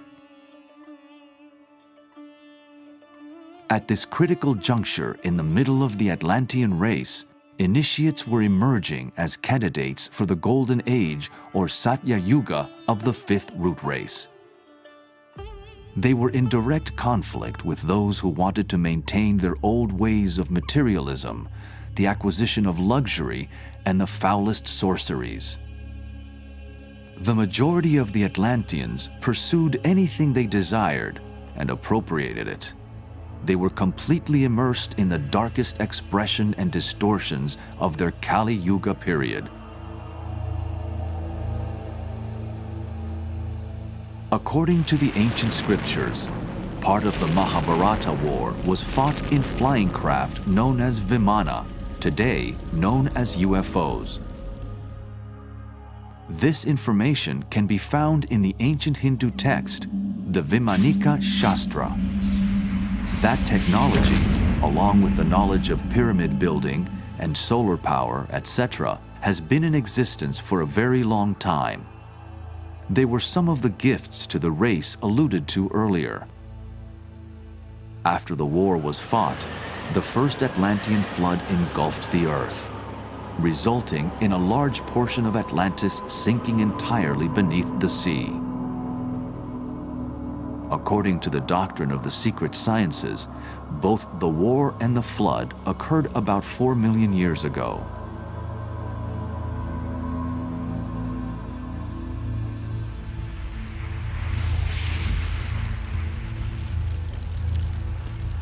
Following the crisis of individualization in Lemurian times, this war and flood was the second great crisis in the history of humanity, corresponding to the second release of energy from Shambhala, the home of Sanat Kumara, Lord of the world. These impacts of energy have been called the Shambhala impacts and correspond closely to the essence of each root race. Hence, the figures 333, 444, and 555 express the branch race of the subrace of the root race. They are deeply philosophical numerically and are also literal points in history. Each impact has been destructive, yet they have destroyed the obstacles that have prevented human progress and ultimately regenerated the world.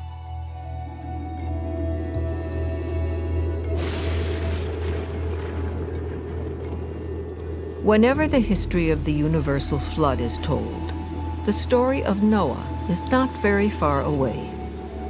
No matter what tradition or by what name he is called, Nyuha in the Hindu tradition or Noki in the Andean civilizations, Noah's story is allegorical, deeply symbolic, and literal.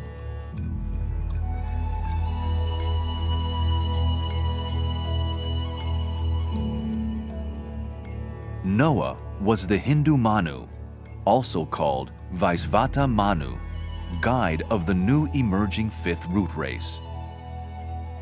Manus are highly evolved beings who set the archetype and destiny for a race. The Manu Noah's reign spanned the interim period between the destruction of the fourth Atlantean root race and the emerging fifth root race. The story of the animals boarding the ark 2 by 2 is literal, no doubt, but also an allegory for the scattered remnants of humanity. They were so recalcitrant in their old ways that, in the words of one adept, they were salvaged in spite of themselves. So in light of these 10 Hindu Manus and their Jewish patriarch equivalents, we can consider Noah as the 10th patriarch, who is equivalent to the Hindu Vaivasvata Manu. And we have stories in the Bible and in many other traditions around the world in different mythologies of this being who built a large ark and collected animals 2 by 2 and sailed around the world and rescued them. This is the story of the great flood of Atlantis that engulfed most of the planet and only left the mountaintops existent with a few survivors on them. And so the story of Noah's Ark is an allegory for humans being collected, possibly animals too. This being called Noah took all these remnants, or these animals, if you like, back to a location in the Himalayas where he basically bred them over a period of a few million years into a new race. And then when the time was ripe, about 1 million years ago, this race was released down into India as the first subrace of the fifth root race. And that was their Satyuga, that was the golden age of the Hindu race, where there was a very high type of civilization, a very high consciousness driving it as well. So you see this same kind of legend in South America where he's called Nuak, and the same type of story where he rescued the remnants of humanity. And in fact, if you look at the indigenous people, the Aymara people in Peru, you see that they are identical to the Tibetans. And it's quite likely that this Nuak individual took people from South America to a place in the Himalayas.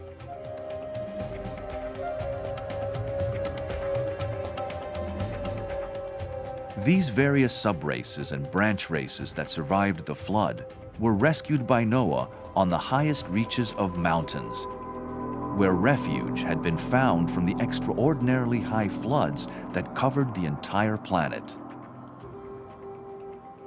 Over a period of a few million years, a synthesis of races was created, eventually to become the first Hindu subrace of the fifth root race.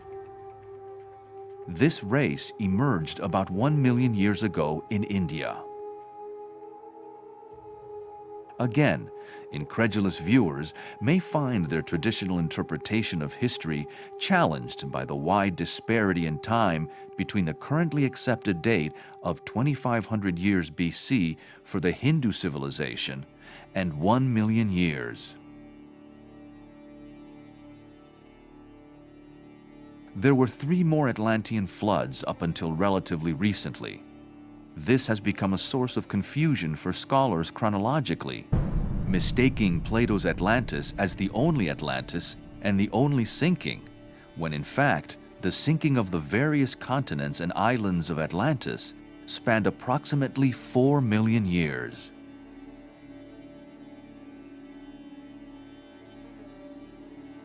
This table depicts the subraces that have emerged during the fifth root race. Note that the Hindu subrace is the first subrace, and hence the cradle of all Western races and nations. It was in the Golden Age, or Satya Yuga of India 1 million years ago, that the highest possible types of humanity incarnated as divine exemplaries of what the race could be. All the Western subraces are derived from the first subrace of this fifth root race, which was the Hindu. And this is about 1 million years ago. So the subrace of the fifth root race manifested in what we call India today. And the other subraces came into being over the last 1 million years. So we have the second subrace, which was the Egyptian Mayan, which had its origins in the south of India, which is now sunk in the Indian Ocean. We have the third subrace, which is the Semitic. We have the fourth subrace, which is the Celtic Latin. And we have the fifth subrace, which is the Teutonic, Germanic, Anglo-Saxon. The Hindu subrace is the foundation of all the Western races, most of whose languages can be traced back to their root stem, Sanskrit. The succeeding subraces emerged in roughly 200,000-year intervals.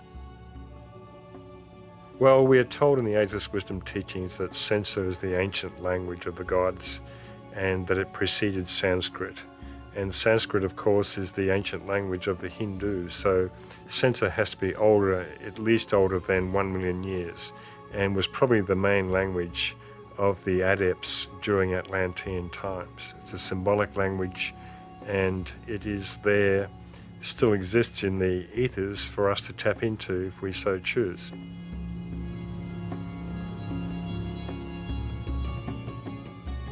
The genesis of the Egyptians and Mayans is very ancient, no less than 860,000 years ago. Both groups came from a now sunken part of southern India, the ancient Tamil Nadu, of which Sri Lanka is the remnant. They traveled at the time of the Second Atlantean submersion, finding their way to Ethiopia and Guatemala respectively. Hence the similarity of their esoteric knowledge, rituals, architecture, art, pyramids, astronomy, customs, etc., not only with one another, but also with Mother India. Both groups acted as a bridge between the old Atlantean races and the new fifth root race, though strictly speaking, in consciousness, they were of the fifth root race. Nevertheless, their genesis goes back a long way into Atlantean history.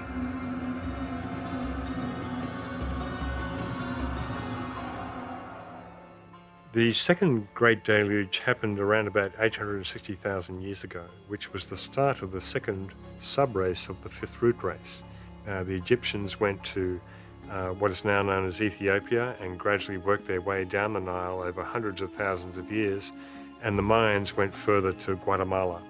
And again, we have these language keys to tracing these civilizations. For instance, there are many words used in the Mayan language which resemble words in the language of Sri Lanka. So these are very important keys to tracing civilizations and their cross-fertilization with one another.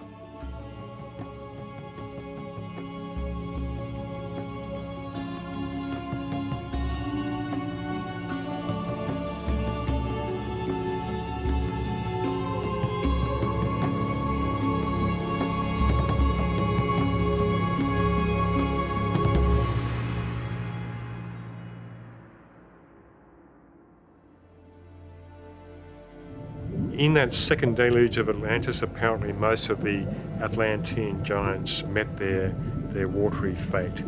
They were wiped off the face of the earth, and a lot of these giants had great magical powers and wreaked a lot of destruction over a long period of time. The third deluge happened around about 270,000 years ago, and the fourth and final deluge of Atlantis happened with the sinking of Poseidonus, the last island that remained just out of the the so-called Pillars of Hercules near the Mediterranean. And this last sinking of Poseidon occurred around about 13,000 years ago.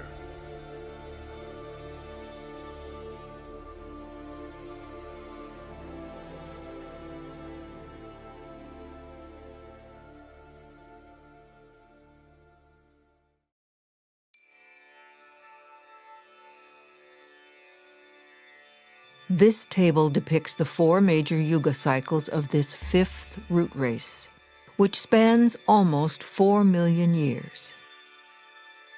The corresponding ages as they were known in Greece are displayed, as well as the durations of these cycles with their respective manus, divine archetypes of the race.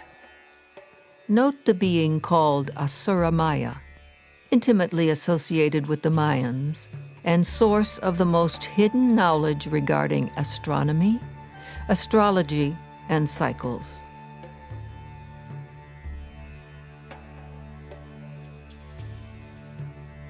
Egypt has been the repository and guardian of the world's mystery tradition for about 800,000 years. Pyramid technology had been around for millions of years before that, as has the science of astronomy, going back at least 3.24 million years into the Atlantean period.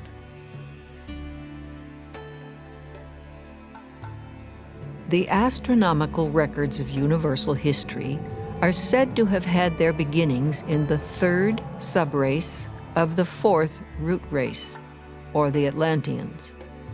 Ancient knowledge demonstrates that even since the time of the regular establishment of the zodiacal calculations in Egypt, the poles have been thrice inverted. Occult lore states that the poles are inverted every 1,080,000 years. Likewise, other popular subjects of researchers have invaluable clues, such as Stonehenge. Archaic records show the initiates of the 2nd subrace of the 5th root race, moving from one land to the other for the purpose of supervising the building of menhirs and dolmens, of colossal zodiacs in stone. The fact of their crossing from France to Great Britain by land may give an idea of the date when such a journey could have been performed on terra firma.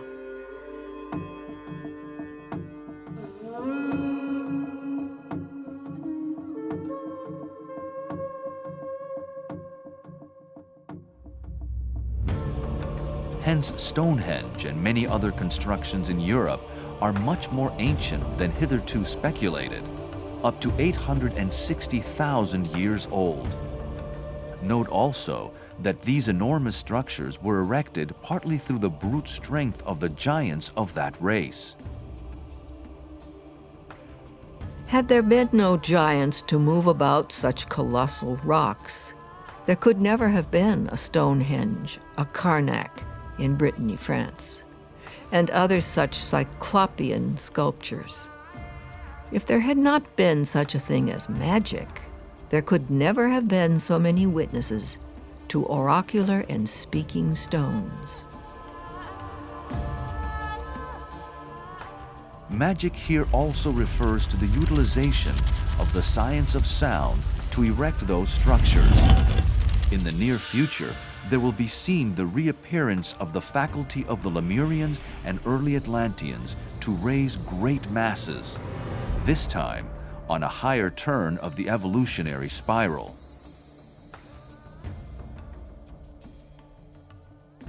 These monuments were raised through the ability of the early builders to create a vacuum through sound, nullifying the force of gravity and utilizing it for their own purposes.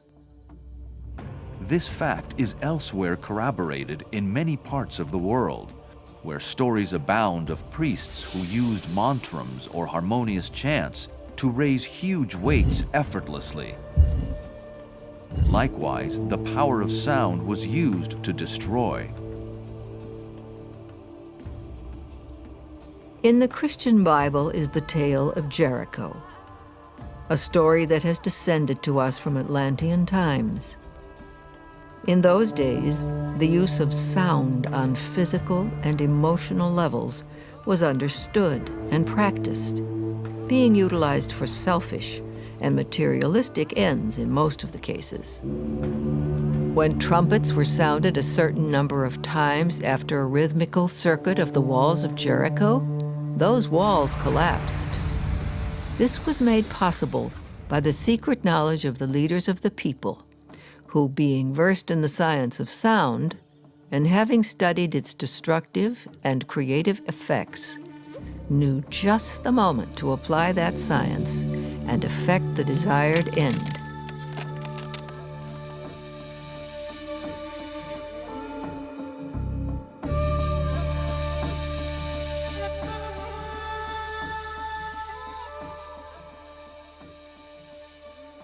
Megalithic sites are very important for tracing the hidden history of humanity and all the civilizations that have come and gone.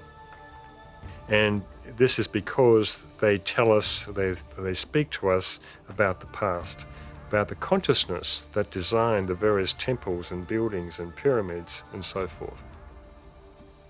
We can find ruins that are not so sophisticated, reflecting the consciousness of that particular civilization, and we can find ruins that are incredibly sophisticated and reflect a high consciousness which was driving that civilization at that time.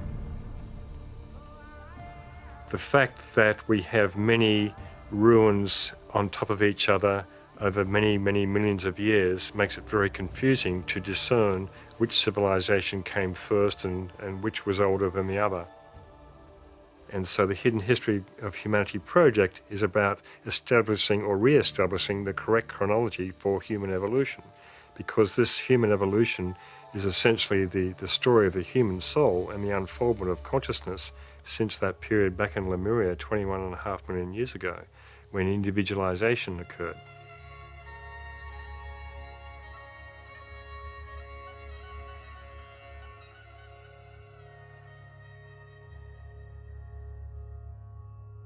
Thus far, the viewer may still be incredulous at these extraordinarily long cycles being discussed here. Consider this.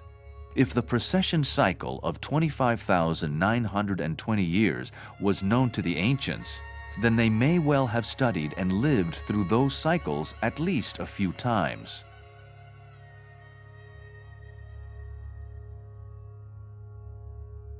Pliny, the ancient Roman historian, writes that Epigenes attested to the fact that the Chaldeans preserved astral observations in inscriptions upon brick tiles, extending to a period of 720,000 years. Cicero, the Roman statesman and philosopher, somewhat indignantly relates the Babylonian priests' assertion that they had preserved upon monuments observations extending back 470,000 years. The Neoplatonist philosopher Simplicius, who lived in the 6th century AD, wrote that the Egyptians had kept astronomical observations and records for the past 630,000 years.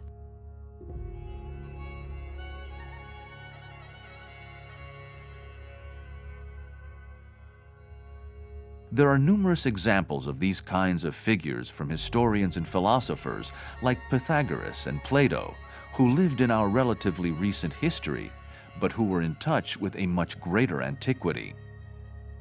In Plato's ancient writings, he talks about this 9,000 years before his time, but this is also a veil for a greater period of time where he's talking about the second flood of Atlantis 900,000 years before his time.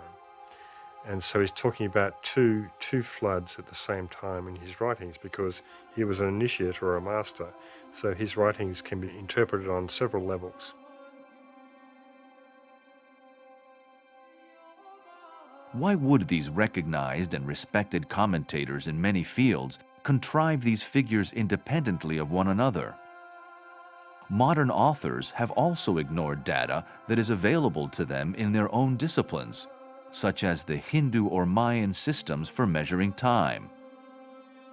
As Wendell Phillips once said, we have a pitying estimate for the narrowness, ignorance, and darkness of the bygone ages.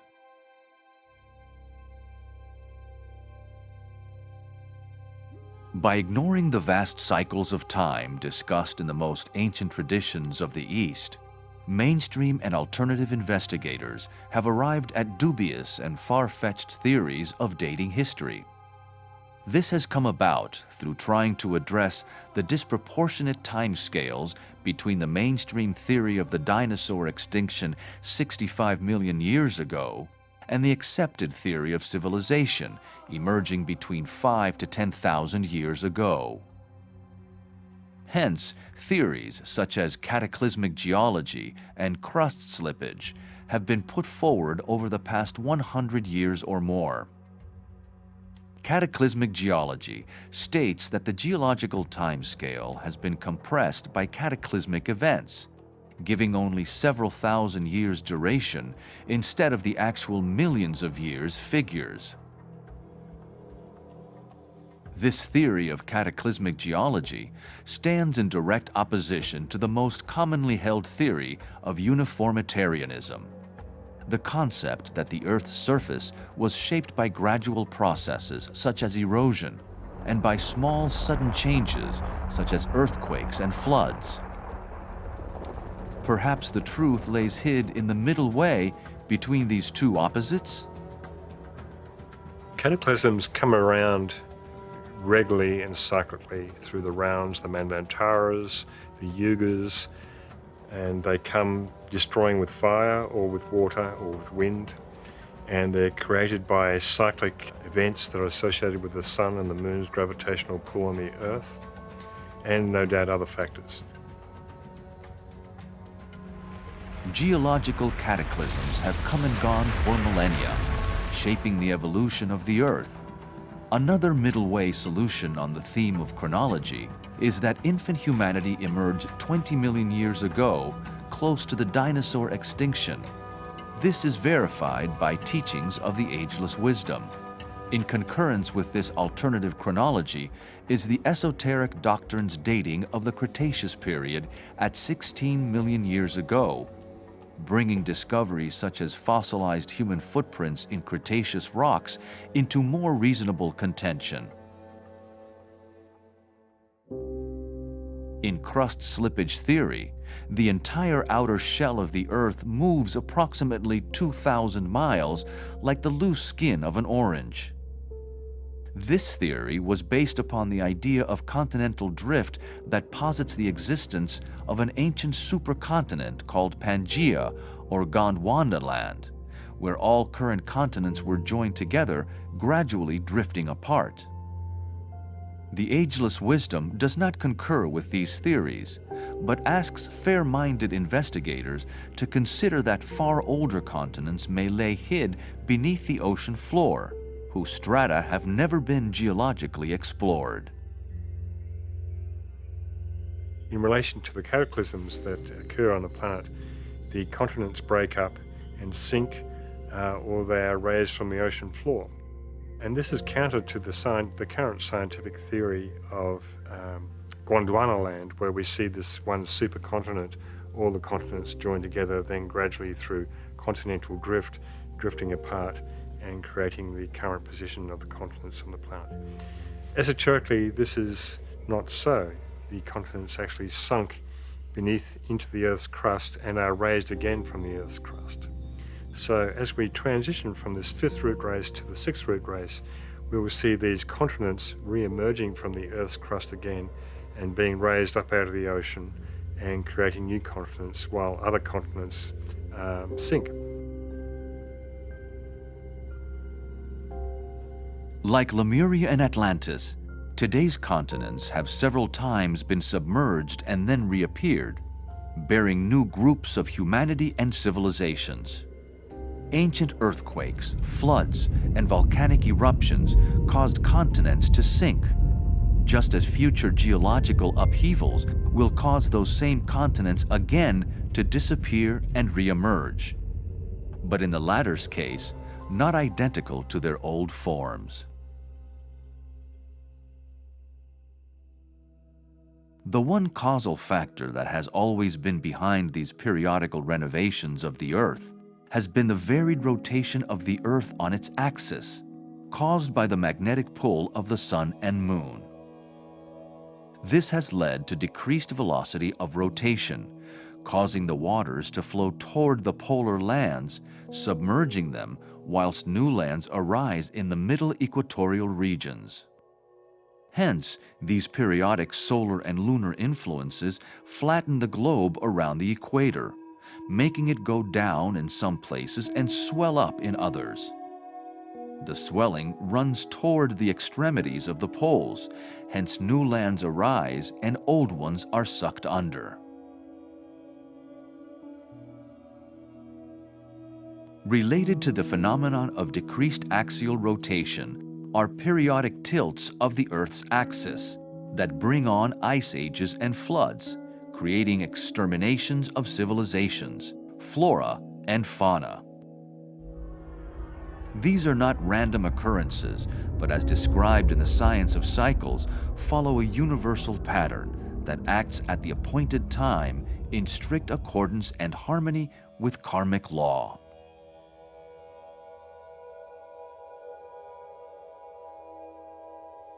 According to the ancient wisdom, there have already been 4 axial disturbances, where the old continents were engulfed by the oceans, other lands appeared, and huge mountain chains arose where there had been none before. The face of the globe was completely changed, yet each time it required several thousand years of remodeling. Humanity is today approaching another axial tilt in this transition phase between the 5th and 6th root races over the next 25,000 years.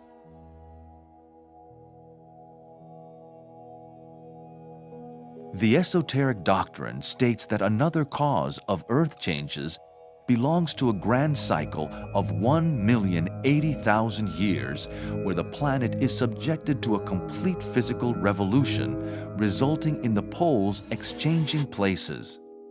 Today, the Earth is witness to the ending of one of these cycles that will bring on these changes. During this cycle, the poles slowly move toward the equator, whilst the tropical regions with their prolific flora and fauna move toward the poles. This is the reason why there is fossil evidence of tropical plants having existed where the freezing tundra regions are today.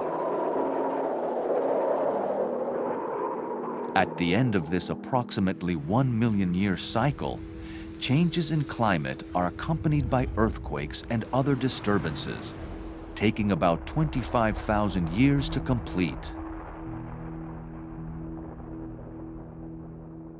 Today, the magnetic North Pole is moving faster than at any time in human history, currently relocating towards Russia at a rate of about 40 miles a year.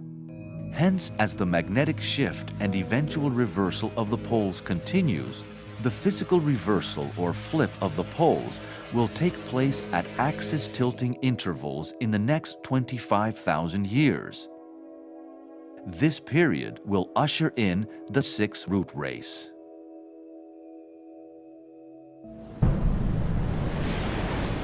The 4th and final sinking of the Atlantean continents and islands was that of Poseidonus in 9564 BC. Plato's description of Poseidon's fate as 9,000 years is a reference to this latter period for Plato's time, several centuries BC. But it is also a veiled reference to the aforementioned second major sinking of Atlantis, which took place nearly 900,000 years ago. Atlantis was not in one particular place, as many investigators seem to think. Its islands and continents were scattered around the globe. So ancient Atlantis was centered in the USA, where the USA is today, but it was scattered all over the globe. There was no one Atlantis to be found anywhere. Where many books are written about this, oh, I finally found Atlantis, but the author does not realize that Atlantis comprised many continents in the Atlantic Ocean, south of India, in the Pacific Ocean, and so forth.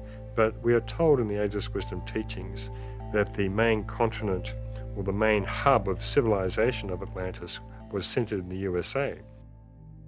And so the North American Indians are actually remnants of the latter subraces of the fourth root race, of the Atlantean root race.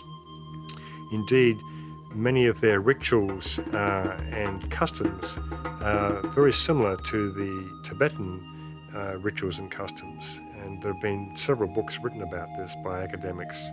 And so again, we have this connection.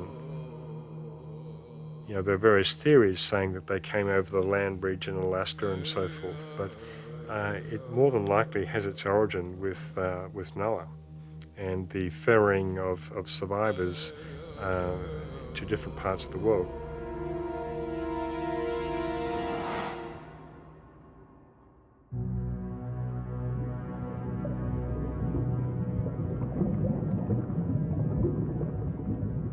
The Atlantis 900,000 years ago was a very large island continent, now sunk in the Atlantic Ocean. Plato's description of an Atlantean city was a generic blueprint for many Atlantean cities, the remains of which have been discovered in several locations in South America and elsewhere. And so the subraces of the fifth root race evolved over the past 1 million years, warring incessantly with the remaining subraces of the Atlanteans.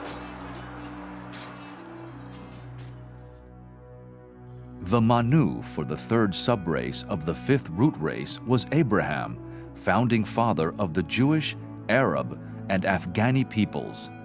One character in Abraham's story was Ishmael, who represented the troublemaking capacity of the Atlantean consciousness.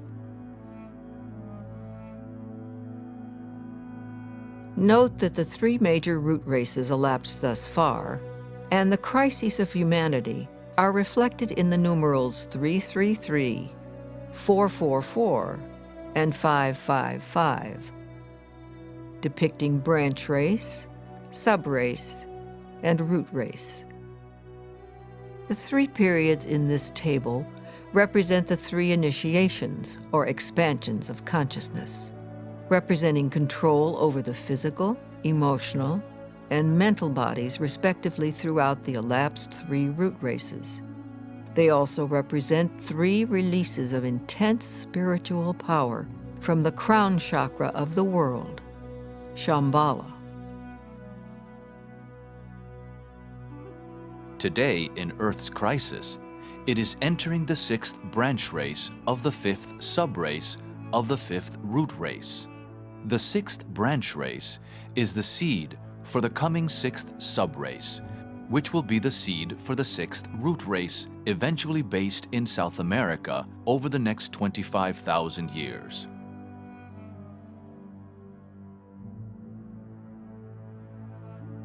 The United States is playing a critical role as a bridge between the last subraces of the fifth root race and the beginnings of the sixth root race, initially based in Brazil. So in the USA, we have a melting pot of races. We have black, white, brown, yellow, you name it.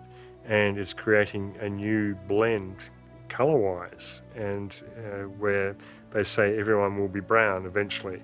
And this will be probably the case in the sixth root race as it emerges in the next 25,000 years in South America. But I'm sure there'll be certain ethnic types who will retain their particular archetypal colours and DNA and so forth.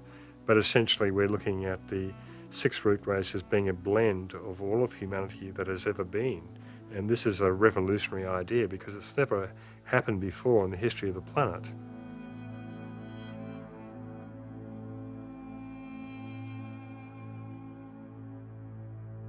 The sixth root race returns to the middle of South America, where the old power spots are gradually reawakening. The fifth root race is in its Kali Yuga cycle, just as the Kali Yuga was active in the previous cycle in Atlantis. As mentioned previously, This confusion of the Kali Yugas of the fourth and fifth root races led to major errors in chronology. It is said that ultimately, the fifth root race will be destroyed by fire, through volcanoes and earthquakes, just as the Atlantean race was destroyed by water.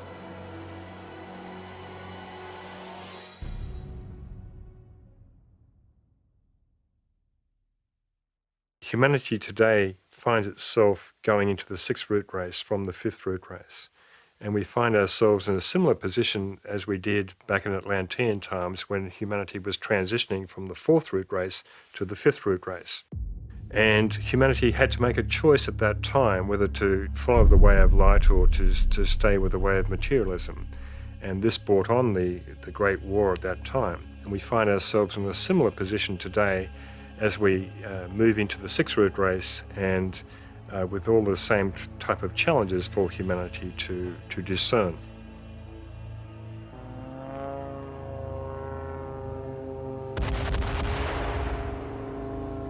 World Wars I and II are subjectively regarded as one war, a recapitulation of the ancient Mahabharata conflict, with the same forces ranged against each other, the so-called Lords of the Dark Face versus the Lords of Shining Countenance. So it's important to understand today that we are in a third phase of the World War.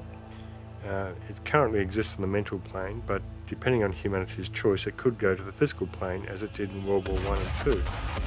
World War I and II are regarded esoterically as one war and as a recapitulation of the Atlantean War, where the same forces were ranged on both sides.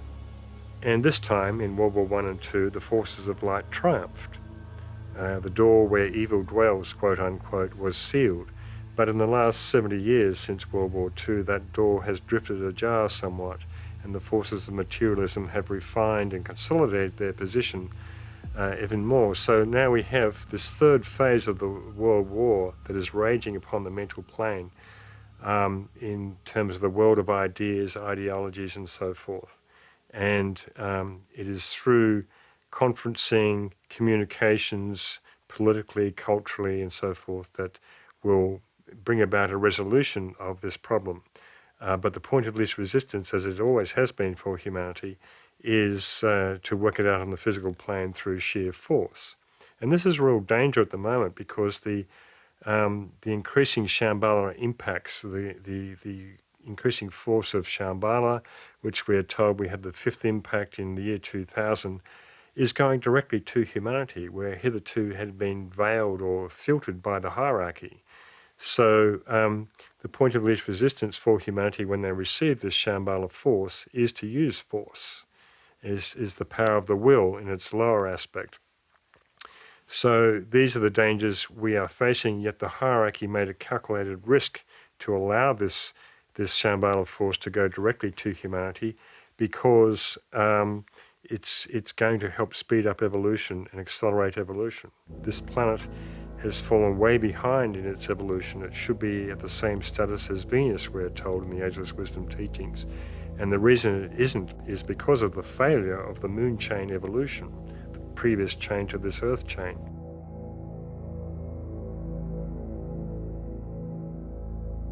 It is interesting to note also that the lost Atlantean technologies are starting to re-emerge once more in this day and age. Also, since World War II, UFOs have been very prominent. Hence, the world is only just emerging from this recapitulation period.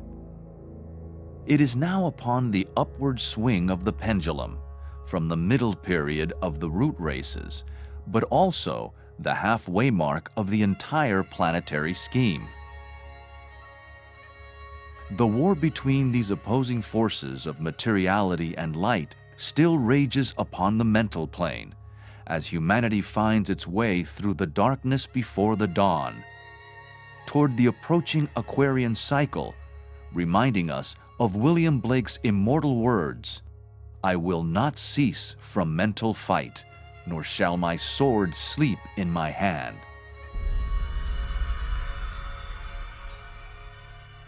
As a result of events that transpired at the end of the last World War, it is said that the great avatar known in the East as Maitreya and in the West as Christ will return again soon to walk amongst humanity.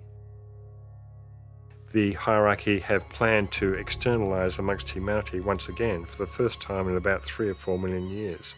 So we are really living in extraordinary times. The forces of materialism know this, are aware of this fact, and are fighting tooth and nail to keep the status quo the way it is, so that the forces of light do not manifest. So we are really emerging from a period of control by the forces of materialism, despite the fact that many thousands of people have reached liberation since that time. But overall, the planet has been in control by those forces.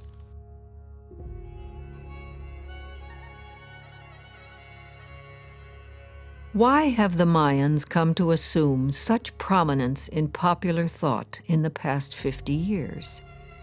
We have been told that there will be an alignment with the galactic center, yet is the end and beginning of 2 26,000-year precession cycles.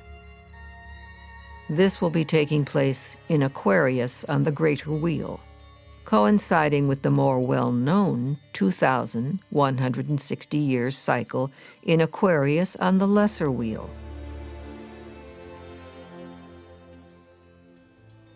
Hence, we are in a time of unique opportunity.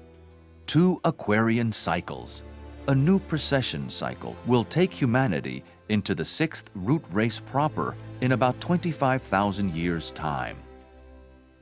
But Mayan elders and others connected to the secret wisdom do acknowledge that Earth changes will increase for the next few hundred years, and it is occurring with increasing frequency now. Humanity regards these kind of events as material disasters, yet they have always been cyclic in nature and accompany the shift of consciousness from one race to another, just as there is usually a new continent that is raised for the new race. Hence, parts of South America may sink, whilst other older landforms nearby may be raised out of the sea. The Mayan tradition points the way to South America and its role for a reawakened Shambhala, from where the Ancient of Days or the Lord of the World will resume his watch for the 6th root race. The Mayans' ancient base in Guatemala and the consciousness that was generated there is a bridge between North America with its synthesized European consciousness and the future 6th root race in South America. For thousands of years, Central America has played the role of a great meeting place for many cultures from the Pacific and the Atlantic Oceans. Currently, the main focus for Shambhala is in one of its branches somewhere in the Gobi Desert in Mongolia, existing in invisible etheric matter. As noted earlier, the original location of Shambhala in Lemurian times was in South America, whilst another branch of Shambhala was much later connected to the Mayans in Guatemala.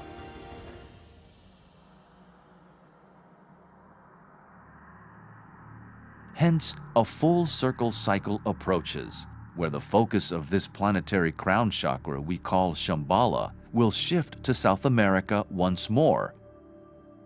Occult lore states that during this period, Britain will sink entirely, whilst a large chunk of California will disappear.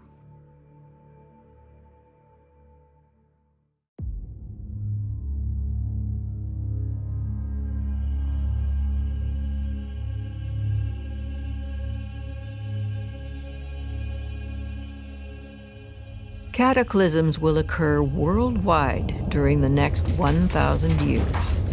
Continents will be shaken. Lands will be raised and submerged, culminating in the profound material disaster, which will overtake the world towards the close of the 5th root race.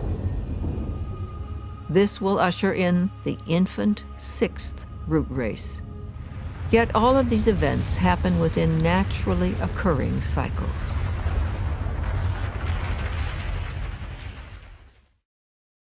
The elevation and subsidence of continents is always in progress. The whole coast of South America has been raised up 10 to 15 feet. The British Islands have been 4 times sunk beneath the ocean, and subsequently raised again and peopled. Within the last 5,000 or 6,000 years, the shores of Sweden, Denmark, and Norway have risen from 200 to 600 feet. In Scotland, there are raised beaches with outlying stacks and skerries surmounting the shore, now eroded by waves. The north of Europe is still rising from the sea, and South America presents the phenomenon of raised beaches of over 1,000 miles in length, now at a height varying from 100 to 1,300 feet above sea level.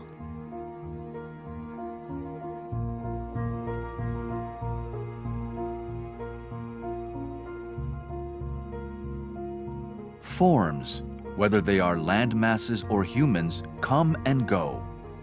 But the consciousness remains and moves forward. It is the soul's evolution toward liberation that is the most important factor, whether it be individual, group, racial, national, or global. The 6th root race is where the intuition will be developed and will express itself through the qualities of the heart and right human relationships. Humanity will reclaim knowledge of some of the lost Atlantean technologies, create new forms of music and art, as well as gain an understanding of the nature of the soul, reincarnation, and its true place in history. The Aquarian cycle will be an age of science, exoteric and esoteric, where the universal spiritual laws will come into a much closer alignment with our earthly laws, and a period of peace could well reign in the new Satya Yuga, or Golden Age.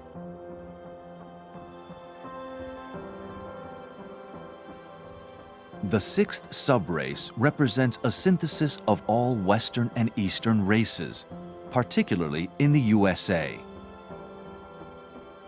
Note in the triangle diagram that one common denominator is the energy of the 2nd ray of love wisdom as the soul ray of Britain and the USA and the personality ray of Brazil.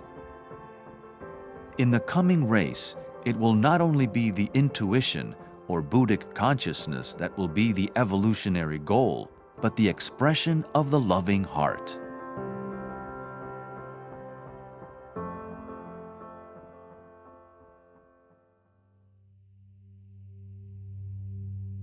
The nature of the soul is relationship, and the challenge for humanity is to demonstrate right human relations. It is one of the keys of the imminent Aquarian cycle.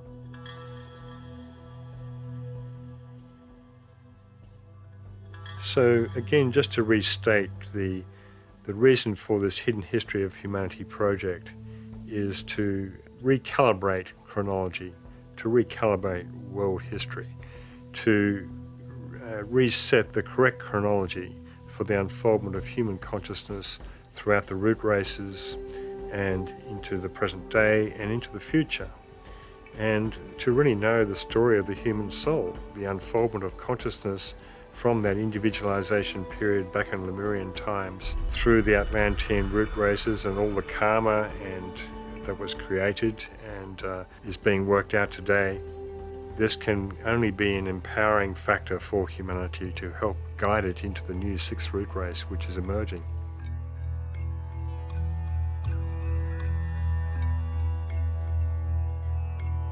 As stated in the beginning of this documentary, this first series of the Hidden History of Humanity is meant to establish a broad structure of understanding. A future series will follow and fill in more detail. In the meantime, the viewer can visit the author's website or obtain various publications such as the The Hidden History of Humanity, Volume 1, or The Shambhala Impacts. The possibility of discovering and understanding the origin of the human soul and its divine pedigree is imminent in our time. We stand before a doorway leading to planetary illumination upon the greatest mysteries of life, the hidden history of humanity.